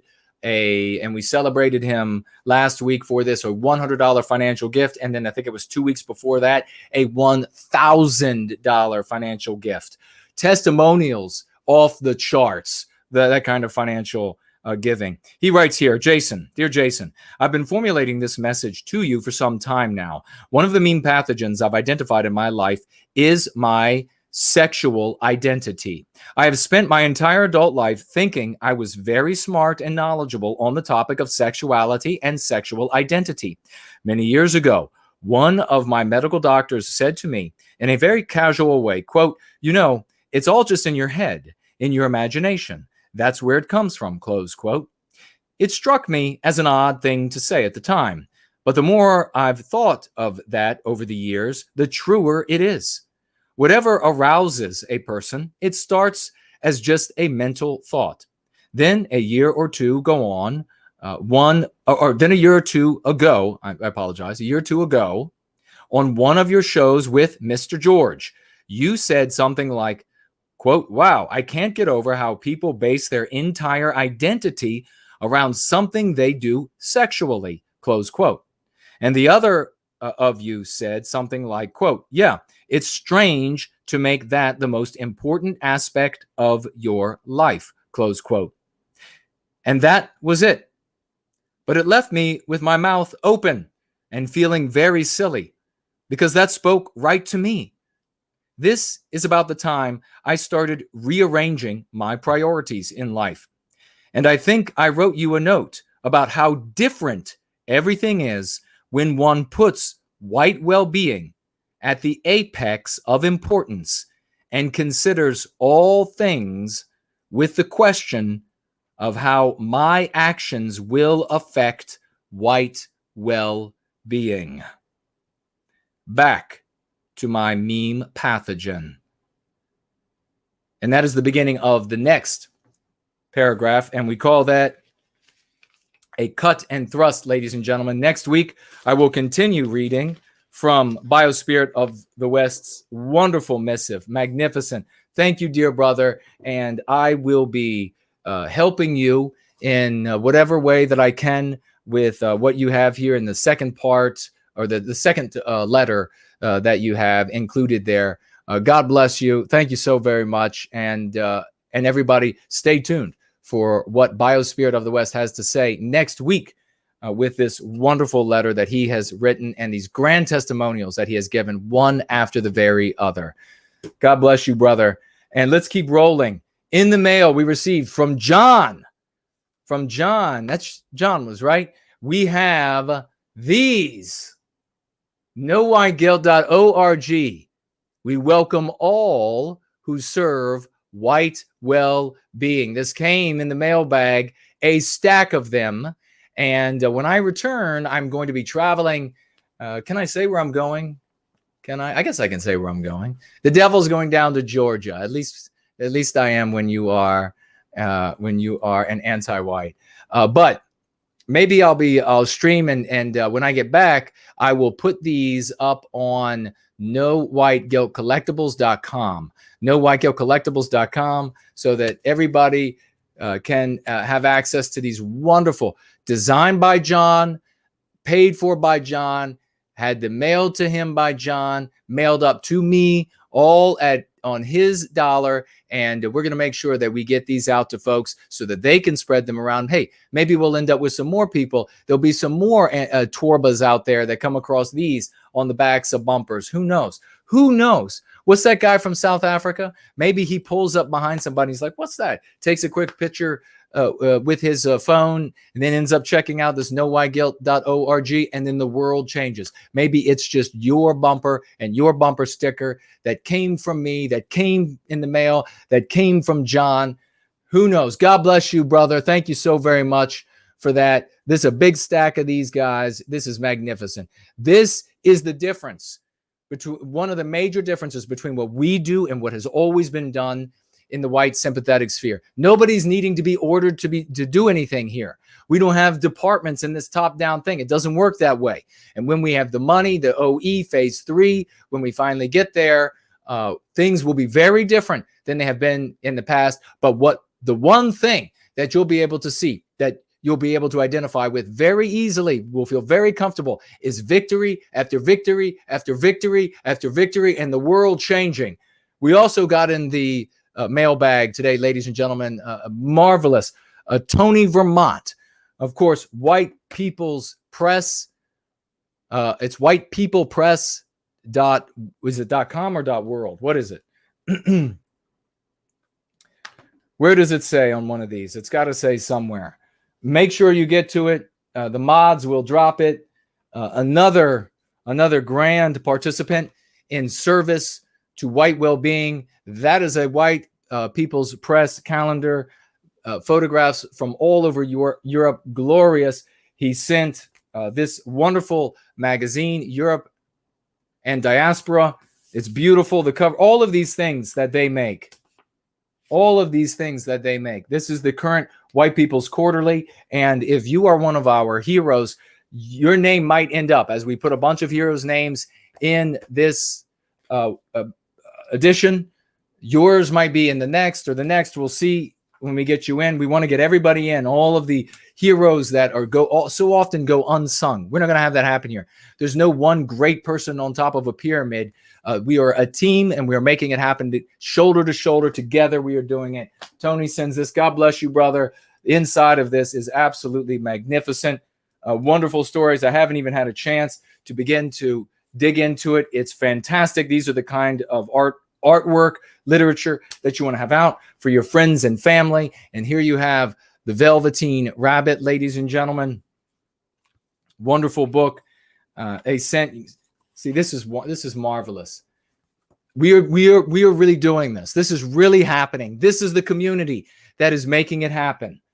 We have self-starters. We have entrepreneurs. We have people take chargers. We have people that are going to be part of the machinery, part of the pistons that are recapturing the destiny of our people. And we have, of course, Jeff Winston's book, his fantastic book, that Jeff Winston from the White Art Collective, who, of course, heads up another part of service to white well-being, the White Art Collective, and all the wonderful people over there. He wrote this book, How to Organize a Traditional Dance. And did Jared George participate in the writing of this? He might have. But Jeff Winston, obviously, the lion's share. This is talking about all the different dance. And I can't wait to dig into this as well. Thank you so much, Tony. Folks, you can get these things by going to White People Press. Where does it say it? Somewhere. It's got to say it somewhere. Okay, they are. On Twitter, they're white. On Twitter, they are at White Peoples. Instagram, TWP Official. Instagram TWPPO Official. Facebook.com/White People Press. And it is indeed whitepeoplepress.com. Not people's, even though it is White People's Press. The address is whitepeoplepress.com. Make sure you get over there. Get your hands on some of those. Get those free. Why don't you already have these? Why don't you already have the Velveteen Rabbit from White People Press for your children? Why don't you already have how to organize a traditional dance? Forget about going to these clubs. Get that book. Get this Europe and Diaspora magazine, the White People's Quarterly. Head on over there. Let's keep that machine going. We need to be buying from each other. Do not buy another magazine from the anti-whites. Not another one or book ever again. Only from our own. God bless you all for that. I think that's the end of the mailbag, and we are at, I'm losing my voice, 17 minutes after the top of the hour, and we will refresh over here. Wait, did we get in? Okay, we have over here on Cash App, we have I See Art. I See Art. Let's get a round of raucous emojis for I See Art, who has financially gifted $25. Thank you so very much. I See Art. $25 and writes here for White Wellbeing. Big round of raucous emojis for I See Art. First time, I think, from I have received a financial gift from you. Thank you so very much. If I'm wrong about that, I apologize. And we have here also, we have Nature Boy back again with another $10. Thank you so very much, Nature Boy. $10 and writes, great job turning Karlyn into a positive today. Thank you so very much for that. Nature Boy financially gifting $10 and says, great job turning Karlyn into a positive today. It is another positive day for White Wellbeing. How's everybody in the live chat? Hey, if you want to be on a call, you got to call. You got to write me quickly. Everybody's going to get a short time on the phone with me. I will call you back, everybody who wants to talk. And I am rolling through the live chat to see if anybody has said anything to me in the live chat right now. Let's see. Elaine is here. Great to see you, sweet sister. I guess she's taken off. Thank you for being with us. Charles says, listening to Karlyn's response to No White Guilt was like having 1,000 strokes in slow motion. I don't know how long it would take my brain to heal. It was, brother. It was painful, huh? Jerome says, I avoid listening to our beloved Karlyn's response to No White Guilt. I don't want 1,000 strokes. Remember, if you're writing me, you have to tag me as No White Guilt to turn orange. I'll turn around here and I'll check on D Live in just a moment. And on Odysee, he says, please read my email tonight. It's not very long. I want people to hear it. It goes with the video. All right. I will do that absolutely for you, Yiz. And lost in the... Can you copy and email me? Copy it and send it again, so it goes to the top. And then I won't have an issue finding it. Sorry about that. It's just the crush. The crush. I see the... Okay, is this the one that says, yes, I've been active with right-wing libertarians? Does it start with that? Tag me and say yes or no. Art is Life says the Cash App was from me. Old name. Well, thank you so much. Art is Life, thank you. That's very kind of you. Now, in the future, you'll have to continue to tell me that several hundred times before I finally remember, but thank you. Or just put Art is Life as well in the message. I know it's limited characters. I apologize for that.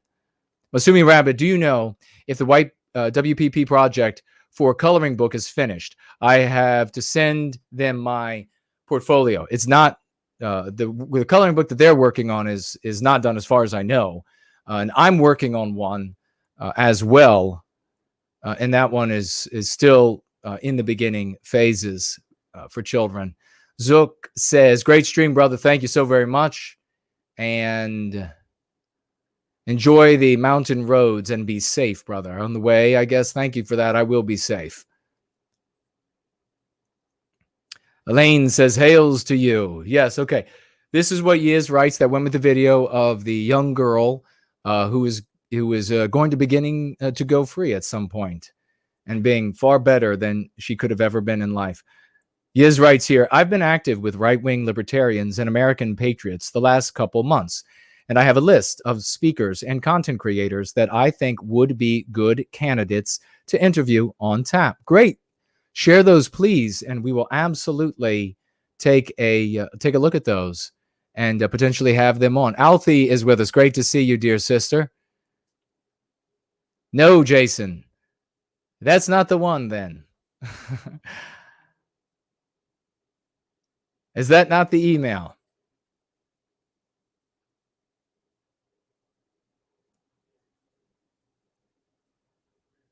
Is it the one before? Okay. 2 weeks ago, I did a private conversation and then a full-length live stream with a new acquaintance. She's a white, sympathetic Christian, traditional woman, Kenzie, who is of the Mises Libertarian Cluster, the community I've been networking with hard the last 8 months. So that was the young lady we saw earlier. In our private conversation and on the live stream, I told her the basics of going free and the lexicon. She immediately appreciated how clever and applicable it is. Think about that, folks. That's how bright that young lady is. She immediately said, wow, this really works. The attached video clip is from her stream, which was just a few nights ago. She was doing a casual community stream, and I showed up late in the chat just to say hello. And this is how she responded. We saw that in the video. Wasn't that magnificent?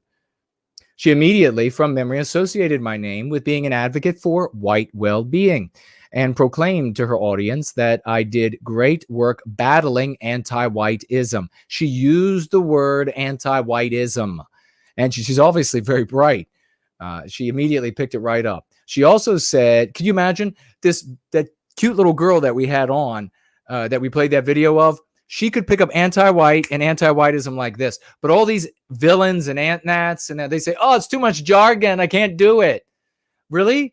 Well, that 90-pound little young lady did it. So what's wrong with you all? She also said anti-woke, sadly, but I explained to her both previously and later privately that while to us anti-woke is funny, we should use the term anti-white, and she agreed. This woman has a large following on Facebook plus Instagram, between 5,000 and 10,000.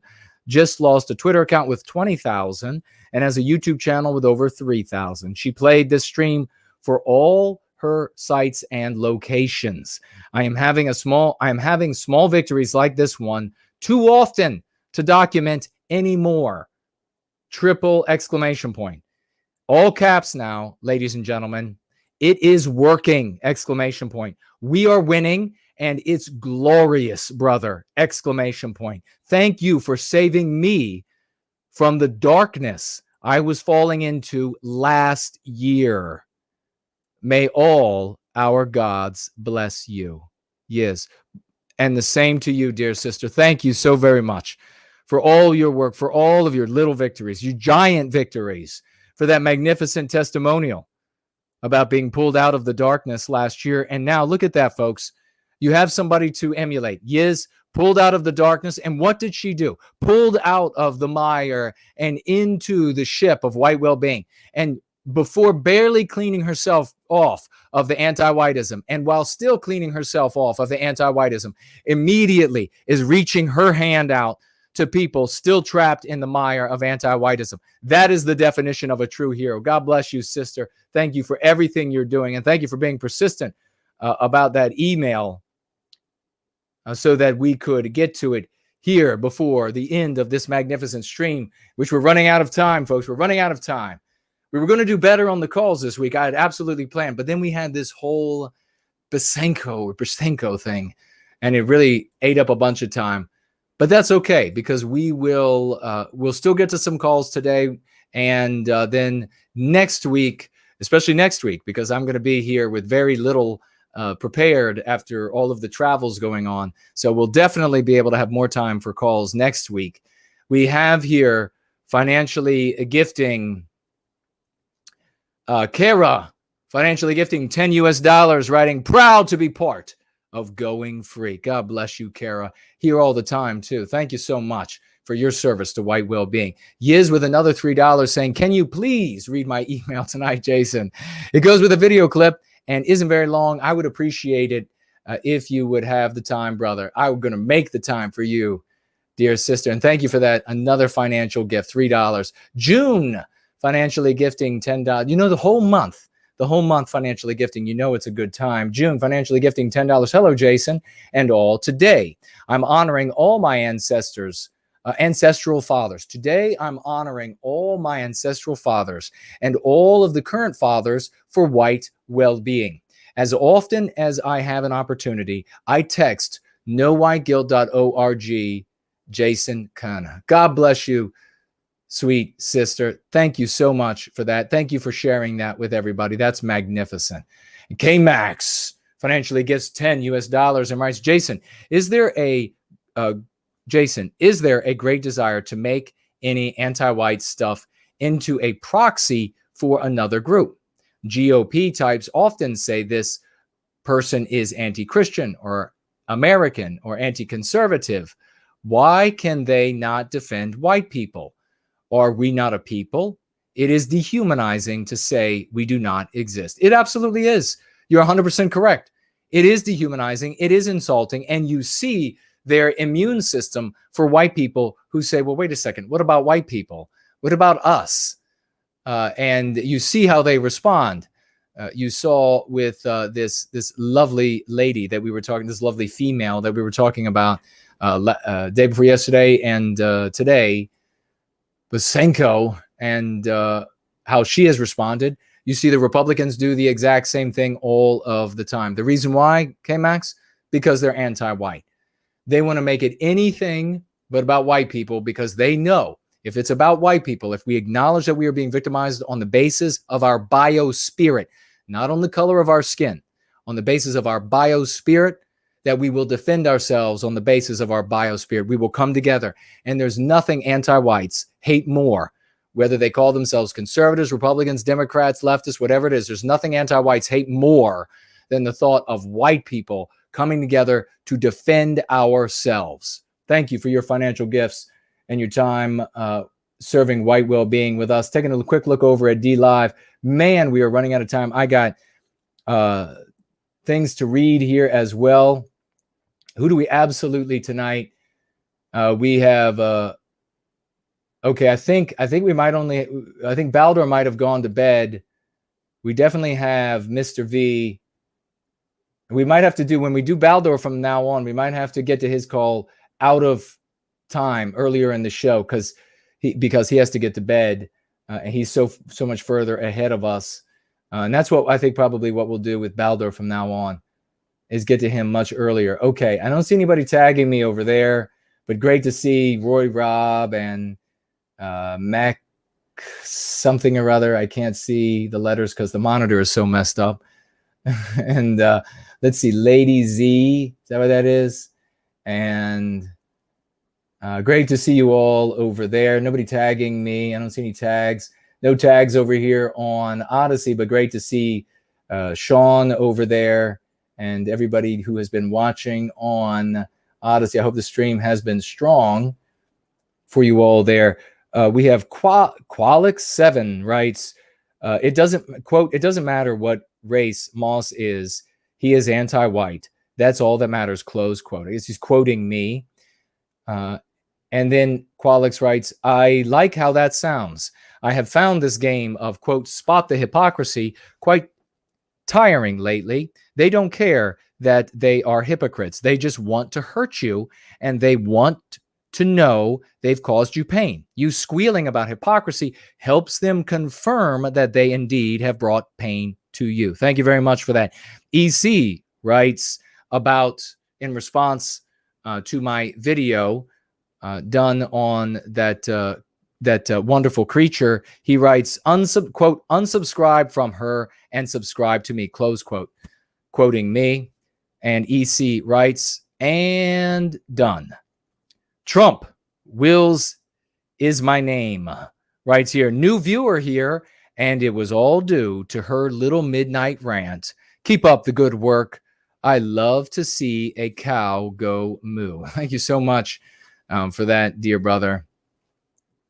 Karlyn losing a lot of her followers to White Wellbeing. Jay Rebel writes, I've been a minority a non-white person. I've been a non-white person in a rural, predominantly white, patriotic community and have, all caps, never experienced racism. Just because you are white doesn't automatically label you a white supremacist. Amen to that, Jay. And thank you for being over here to help us stop anti-whiteism, because it's going to ruin that lovely world that you have been living in as well. We're ruined for us. It'll be ruined for you. Thank you for being over here with us. Ruination, the great Ruination Media writes here, I don't think she has children, talking about Karlyn. But imagine what that would be like. Quote, the bully doesn't really hate you. He hates all people who don't hate you. If another kid defended you, he would get also beaten up. So this has nothing to do with you. So don't defend yourself. That's what they want. My God, that is brilliant. Porridge, close quote. And then he says for the child back, quote, gee, thanks, Mom. Next time I'm beaten up, I will feel much better about it, close quote. That is exactly what her argument is. Very well said, Porridge. He goes on here, Your Honor, the defendant is not a child abuser because he dislikes all children who are trying to stop him abusing children, whether they are young adults, middle-aged, or elderly. Child abuse has nothing, all caps, to do with children. This is the argument. What Porridge is doing is he's taking Karlyn's argument and he's putting it into different scenarios to show how absolutely asinine it is. And he can do that because he's an extraordinarily bright guy serving white well-being, going free in the great land of Oz down under. Facial says here, this needs to be a series. You are perfection in this segment. Hilarious roast. Talking about my roast of Karlyn. Thank you very much for that. Facial. Spinning Cloud writes here, thank you, everyone in the white positive sphere. There is truly a heroic energy here. At odds with what Karlyn had to say, she said she felt bad energy coming off of me. I think it was bouncing off her monitor as she watched herself on the screen. Miss Hollis writes here, love this message. I'm trying to get through to my mother, and I hope your insight helps. She feels so guilty for the high crime of just being a white person, and I just can't stand it anymore. Thank you very much. And you will be able to get through to her, and she will be able to feel better about herself. And it doesn't make sense to Karlyn because your mother's not being attacked. So how could your mother end up feeling white guilt? Because your mother is being attacked. Stop listening to these conservative misleaders, misrulers, miscommunicators, content creators that you should never hear another word from. The great Reptile writes here, every single day I see the positive changes Go Free has brought to my life. In a mere 750 days outside the anti-white narrative, I'm now wiser, stronger, leaner, healthier, more compassionate, bonded with friends and family, and reaching closer to my fullest potential. It's extraordinary! Exclamation point. But outside my own life, I see the same glorious transformation in others. Nearly every week, the efforts of our heroes are reflected in the verbiage and actions of content creators, media personalities, and international publications. What we are achieving for ourselves and future generations is nothing short of a miracle, Reptile writes. He goes on, and it is an honor to stand shoulder to shoulder with the greatest champions of our era. God bless you, brother. Thank you so much for the good work you're doing for yourself, improving those around you, the circles you know, and thereby recapturing the destiny for all of Western kind. We are truly the ones that are making it happen. No one else.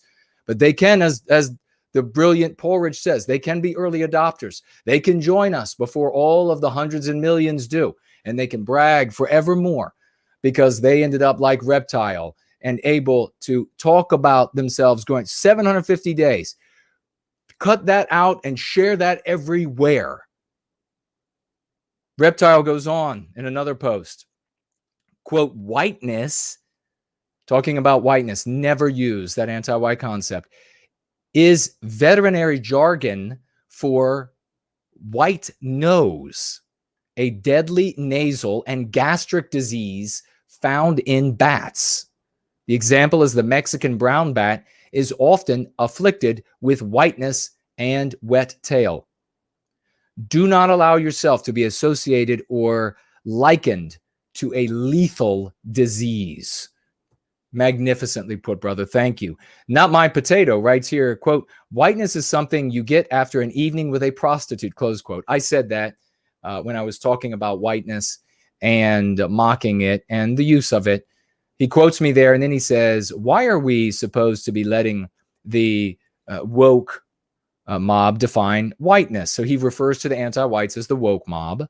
He writes, I am white, and then he says whiteness in quotes. I am white, and I am a defendant of Western culture. I am proud of my heritage. I am sick of these people changing the definitions of words and the meaning behind actions. These woke supremacists are sick, is what he writes there for the anti-whites. I am not playing by their rules. Am I not understanding something? I wrote back to him, they are not woke. They are not woke.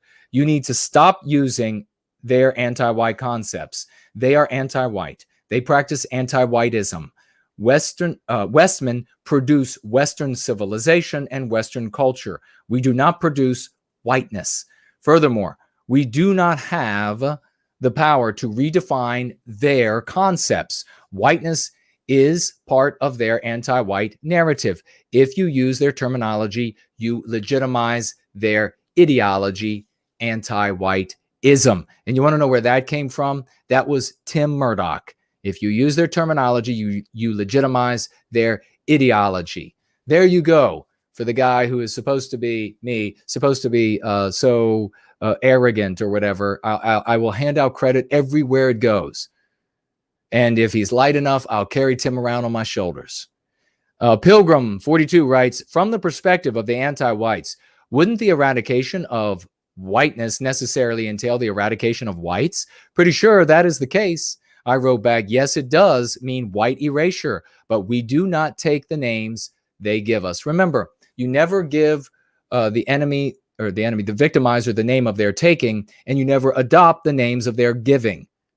That is another MC. And the brilliant Bonnie Blue Lass, ladies and gentlemen, writes here, quote, if passion bothers you, this is definitely not the place for you, close quote, something I guess I said. And then she wrote, amen to that, exclamation point. My passion for saving our people had no outlet until I found No White Guilt. Now I get to channel it into useful work every single day. This work is totally transformative, writes Bonnie Blue Lass. And she is another, by the way, many of the people in this community are certified geniuses, in that their IQs are over 130.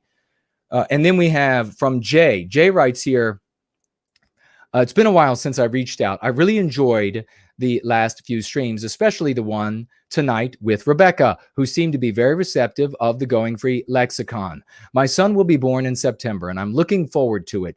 I'm planning on teaching him to be the best man he can be. My wife is already talking about having a second. I only hope that I can do a good job as a father. This stream with Rebecca reminded me of how I nearly chose not to have children and what a regret that would have ended up being. And then he says, in his 40s, and having my first But I was lucky enough that my wife is, and then he says that she is in her 30s. So we have more time than if I was a woman. I see many females on social media talking about not wanting children, and I also see them obviously damaged by the anti-white narrative we are bombarded with throughout our lives, and it makes me feel sorry for them. With that being said, an outstanding stream would be to have some of the parents in our community on and discuss bringing up strong children, which should be a priority. The regime is not afraid of us. They are afraid of what we will give birth to.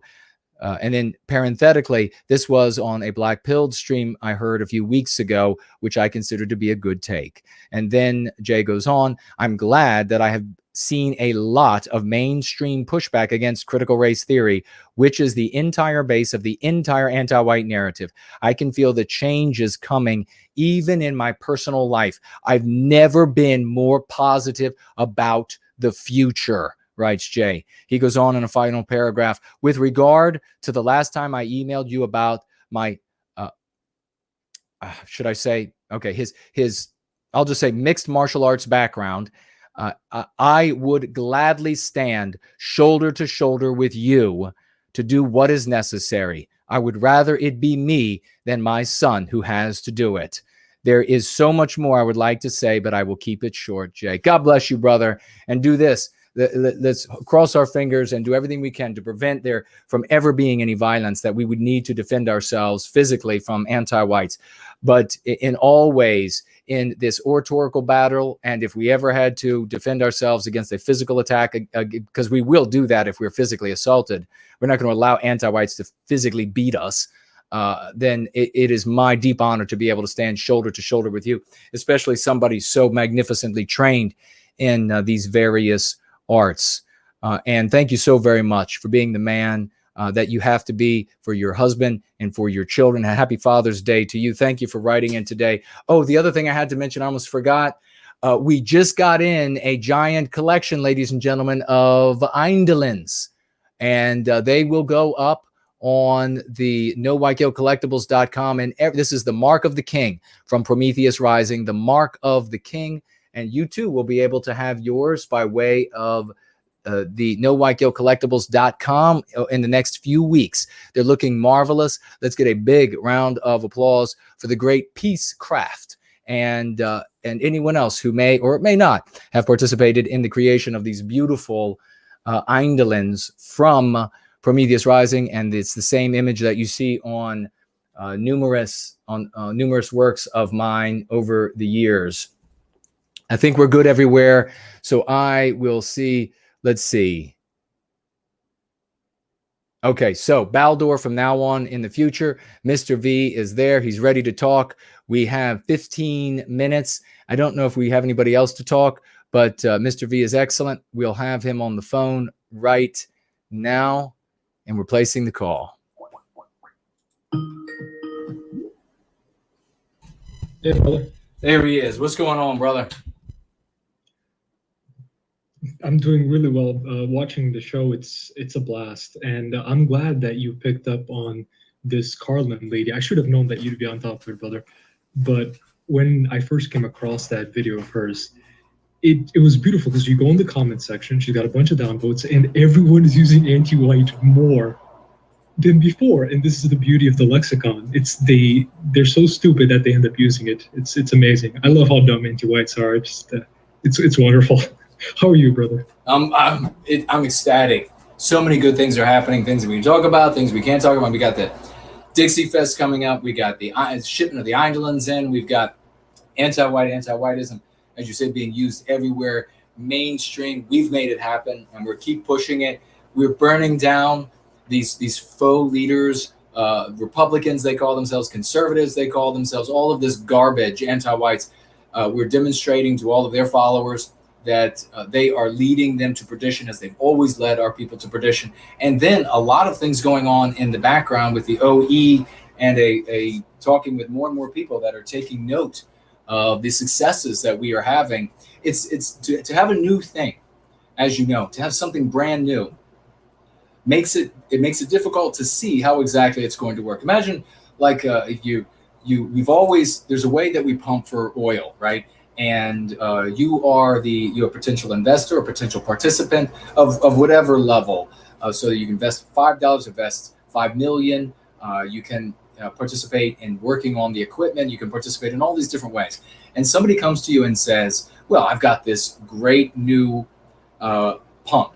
And you take a look at it, and it's like the same pumps you've seen before. Maybe it's a little different. It's got a different name painted on it, and maybe a couple of different trappings about the drill. But ultimately, it's what you're used to. The thing goes up and it goes down again. And so it's easy then to say, okay, well, I know what I'm looking at. I guess I'll put some money to it. It's much more difficult, or put time to it, or put effort into it, to work on it, to try to take the analogy all the way through. It's much more difficult to go to people, whether they're financial investors or investors of their time, which is investing your time and your intelligence and your education is every bit as valuable. It's every bit a part of being munificent as cash. And as you can see, even more, because you put up a sticker and Andrew Torba sees it. You make a tweet, you make a clip, and 1 million people see it. You're not going to be able to give $1 million, especially if you're a working class person, but it's much more difficult. And this is where I've had a really difficult time over the years. And it's been very easy for people who dislike what we're doing, and they're egocentric, and they're all about aggrandizing themselves to keep folks away from us, to keep potential investors away from us, because we go out there and we say, okay, we're going to drill for oil, but it's nothing like you've seen before. And they look out into the field and they can't see anything because they don't know what this is. To them, they look out in the field and they're like, well, where's the drill? No, there is no drill. We're not doing it that way anymore. Well, how do we get the oil? Well, it's really complex, and let me try to explain. But look, here's the oil. We have barrels and barrels are being turned out every day. Well, what's happening is that over time, we just keep producing results. And it's getting to the point where those who could invest more than working class folks are finally saying the oil has to be coming from somewhere. Something is going on over there with this go free practice. Something is working, because more and more barrels of oil are coming out, more barrels than have ever happened with the traditional drills. And so they're beginning to take notice, and we're going to make the most of it. But very excited to have you on for a call, because especially now with this Gad Sad monster, you can speak to what I just said, but while you do that, I'm going to pull up your files, and you can tell me what to open, and you can talk to the community about that specific thing today. And I already reached out to the genius who works on the website, and we're already talking about how we're going to be able to put everything that you have up there. I'm especially eager to do that and to get people making content about Gad Sad with everything you've created, now that he has had me censored from ever being able to review anything on Amazon ever again. But the floor is yours, brother.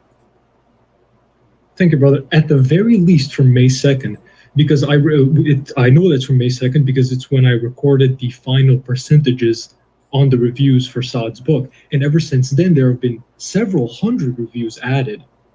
When I was going through the dozens and dozens of reviews to analyze what people were saying about the book, it was at the about 2,000 mark. Now it must be at around, I think, 2,200 or something of the kind. And then you go and you compare that to the reviews on Go Free. Last time I checked, it doesn't even break the 200 reviews. So part of the solutions that I included in the counters to anti-whiteism, counters to this anti-white misdirection, is people making reviews of Go Free. And I'm not going to tell you to do it if I haven't done it. My review for Go Free is there. Look up Faustian Spirit. That's my account. You'll see it. If Amazon hasn't taken it down, my review of Go Free is there. So please review Mr. Köhne's book. Not going to cost you anything. Do it. And one thing, brother, they did remove yours. I was looking for it so I could get it and screenshot it, but it's not there. And I was going to ask you, hey, brother, can you find it? Did they take it down? Can others see it? But no, it's gone. It just disappeared. I go there one day, it's there. I go there the other, it's not there. And it was my fault because I should have taken a screenshot of it immediately. I've seen it several times. I've read it. But, it's no longer there. I didn't even know you had put up others, brother. That's crazy. Yeah. Immediately, once it wasn't there, I thought, yeah, this was taken down. This was censored. Because when you look down in the book suggestions and when it tells you what other people are buying, Go Free is right there, right below Saad's book. And the book suggestions, Go Free is there. And he can't afford to have that, right? Can't afford to have the competition, the superior product on there. If we were just to, analyze it from a purely market competition kind of basis, but we know it's far more than that. Any comments on that, brother? No, I think you're exactly right. He does not want people, white people. That's the ones he doesn't want. Finding Go Free. Oh, yeah. He does not want them. It's just like the Karlyn. She does not want white people thinking about their own well-being. Gad Saad does not want white people thinking about our well-being. That's what Go Free does. He wants to embroil us in this bog, this quagmire of abstractionist ideas, where he gets to talk all day long about his people and their victimization, and the white people end up stupefied on abstractionist ideas, and they continue to be victimized as a consequence. No doubt about it. Precisely, because he is targeting white people. He's targeting specifically Trump supporters and that kind of sphere, right?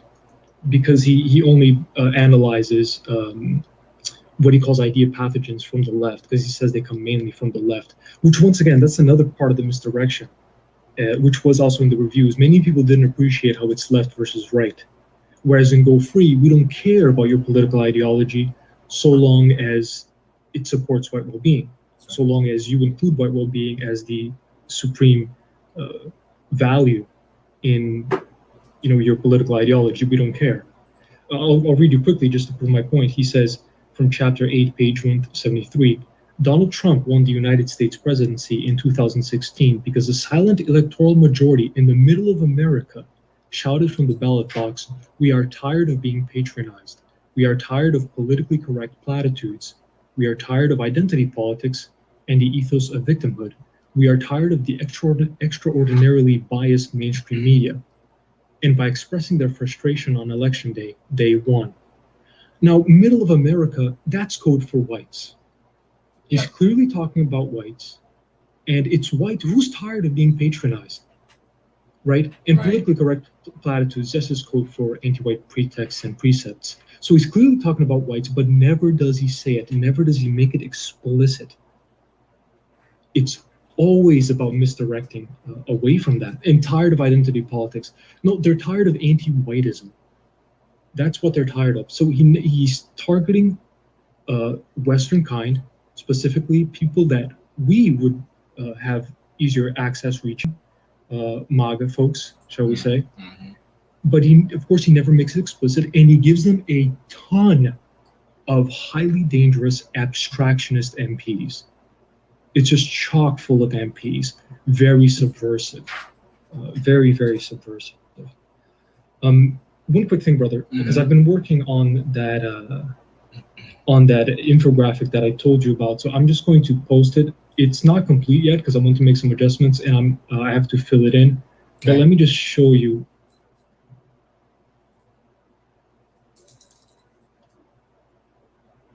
There it is. If you would like to open that, and I don't know if you had time to read the selected notes and analysis. That one is the shorter version that includes the most important stuff from the main file. Let me see. But yes, that's definitely the one that I'd recommend you having a look at. Were you able to open that image that I just sent you right now? I'm looking actually to see how I get back over there. And don't use, oh wait, maybe it's right there. Okay. Okay, downloading it. Excuse me. Opening. All right. Oh, okay. All right. Yeah, let me put this up. Let me see. How can I do that? It's not finished. But I broke it down into those 7 categories into MPs and MCs, language, subconscious, practice, contagion, inoculation/solutions, and call to action to compare. It's an infographic, so it's mostly visual. I don't want it to be, a lot of text. Right. It's for people to have a look at and spread around and to easily get the gist of the comparison between go free versus the parasitic mind. All right, I'll have it up and just keep keep talking about whatever you want to talk about. I'll see if I can get this up on the screen for everybody. Oh, no problem. Well, there's an interesting thing because he does attempt to coin a few things of his own. It's all nonsense. None of it can be used. None of it can be replicated. There are no factors in the book that would lead to a curative contagion. And of course, there are no MCs. There's no meme curatives. There's nothing that's easily spreadable. But one of the things that he attempts to coin is DIE. DIE meaning diversity, inclusion, and equity. And I'm just going to read from my note here. Saad attempts to coin this as DIE ideology. There is no answer in the book for who has to die. We know that in the anti-white narrative, whites and our expressions have to die. And for years, white positive individuals have pronounced diversity as diversity to emphasize this reality. Using DIE regarding diversity is therefore not original to Saad, nor does he reveal the true meaning of each of those, of diversity, inclusion, and equity. And then I put that diversity equals right erasure. Inclusion means the inclusion of anti-whiteism, and equity just means the end of European excellence. But he doesn't mention who has to die. And you're given the impression, of course, in his abstractionist work, that it's Western, values and things of this nature. And when you look at I have a section here on the nature of the West's problems and who the culprits are.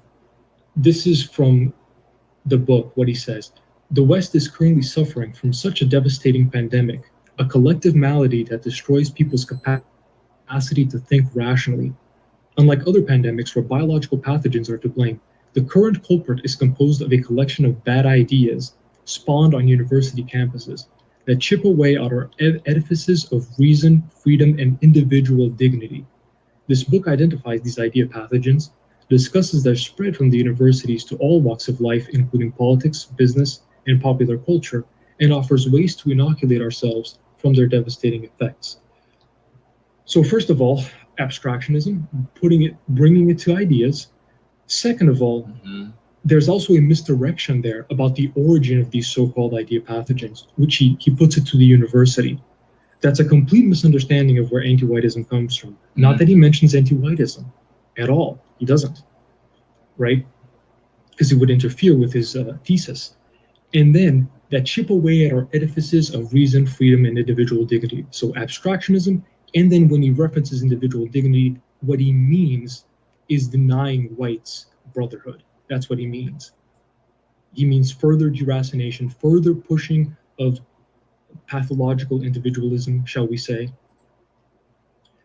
and offers ways to inoculate from their devastating effects. That's not true. There's no inoculation. There's just further MPs disguised as inoculation, which is actually the most dangerous part of the book in many ways, because people walk away thinking that they've been inoculated, but they've been given a bunch of MPs. That is really, really dangerous. And then he says here, again, to further prove my point, in this book, I set out to describe the confluence of forces that are endangering the West's commitment to freedom, reason, and true liberalism. It's the death of the West by 1,000 cuts. Yeah, so just note the frame. And of what he says is really at risk. It's not a people, but it's abstractions. He totally decouples, he totally abstracts. This is what I meant by it's pure abstractionism. He totally abstracts Western kind from our expression, from Western civilization entirely. Absolutely, you have uncovered. It's like you're catching the thief in the midst of his plot, in the midst of his game. What a fantastic job you're doing with this, brother. And I'm going to add this to my list here of on, so that I can pull it up every time. And then when you add to it, we can put the additions up the same way, just right on the platform that I stream from, so that we have easy access to it. What are you speaking about exactly, brother? The graphic. Oh, the infographic? Yeah. Oh, yeah. I'm going to, I'd like some of your feedback on that. I don't know if you think it's good, if you think it's too much. If there's any category you'd like me to add, I didn't want to add too many categories, so I broke it down into those 7. But any feedback on that is welcome, brother. Yeah, and we'll get everybody's. I'll put it up here just right now, and we are almost out of time. But I am so impressed with how you have disembroiled this thieves, and this has happened so many times to our people, and we have never been able to defend ourselves against it. We have always fallen again and again for these charlatans, these, as I was saying, misrulers, misleaders who come in and they step in front of our natural leaders, the people we should be listening to, the people we should be following.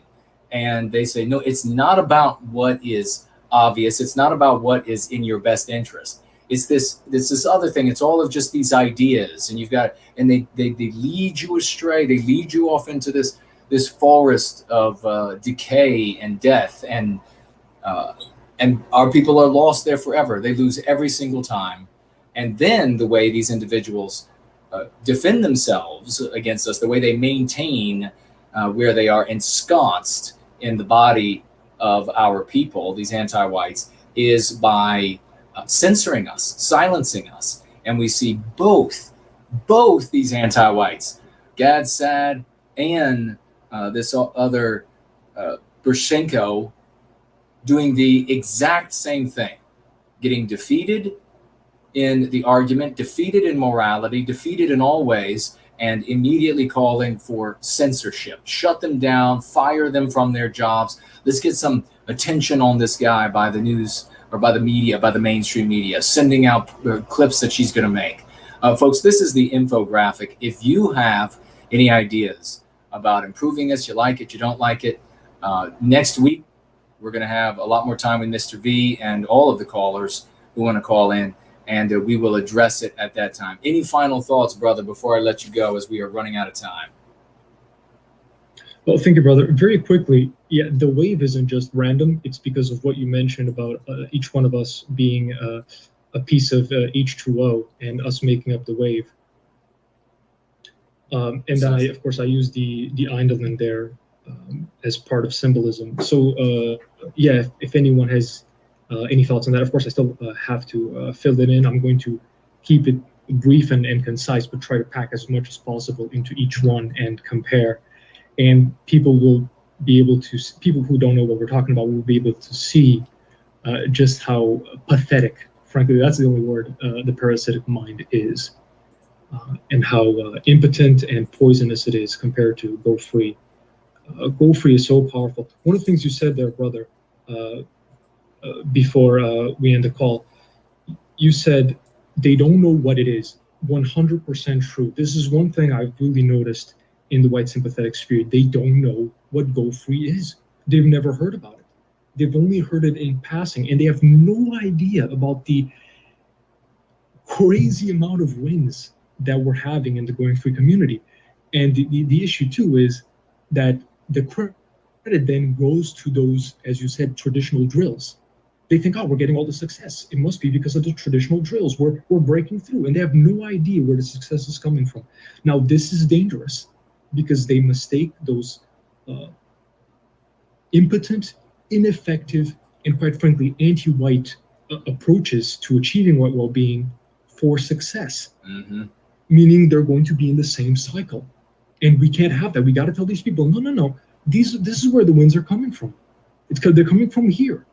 You think you're getting wins? It doesn't. I don't care how many visitors you get to your podcast or your website. They're all just in the comment sections doing nothing. Here, people are active. They're active. They're bringing more people in. It is a curative contagion. Precisely. And there is no curative contagion in these other approaches. There just isn't. Well said. And you know it's a curative contagion because all I have to do is mention a word once or a couple of times, and then I see other people in the white sympathetic sphere use it. Yeah. I mention white erasure, they say white erasure. I say vague, they say vague. It's insane. I say an MC, they say the same MC. You can't help but smile. I know it. This is where the victory is. You are one of our greatest champions, brother. We're going to have you back next week. Love you. Thank you for everything you're doing. Promethean hails, brother. Thank you so much, brother. I look forward to being on next week. And thank you to all our brothers and sisters as well for all their hard work. And thank you, brother, for your service to White Wellbeing. Promethean hails. Promethean hails. Thank you, brother. Wow, what a magnificent champion. What a absolutely magnificent champion Mr. V is. Eternalism saying here, props to whoever alerted you to Mr. Sad's book. Can't imagine who or where. I'm guessing it was Eternalism. God bless you, brother. Round of applause for Eternalism. That's magnificent. And Mr. V as well for all the hard work that he's doing. And let me get Art Acrobats in with Pi, $3.14. Thank you, dear brother, for that wonderful financial gift. I love my awesome white brothers and sisters. Thank you so very much for that. I think I did miss it did show up. So it was human error, and you helped me to correct the error. Really quickly, I'll see if there's anything else in the live chat. We got to jump right off. We're out of time, but it's been a marvelous going for you. So many victories beyond imagination at this point. So grateful to have all of you to stand shoulder to shoulder beside. I know that we as a team, we are making it happen, and we will continue making it happen together as a team. And Orange says, great show. Oh, got to do the kangaroo video next week, Lunder. Thank you so very much for that. Listen, folks, everybody we've come in contact with, think about this as we roll out right now of this going free. Everybody that we have come in contact with in any sort of contentious way, we have obliterated. We have outthought. We have predicted correctly. We have defeated them in conversation. We defeat them more morally. We show with the proof of concept all of the great successes that we have here. This is no lark. This is no feint. This is something that works. It's something to stay. And we are going to recapture our destiny from all the anti-whites. I don't care what they call themselves, conservatives, leftists, whatever. We're going to recapture our destiny. We're taking it back from the anti-whites. And if it hasn't started for you, it's got to start right now. And I will see you out there on that metaphorical battlefield, shoulder to shoulder. I love you all. Let's go free.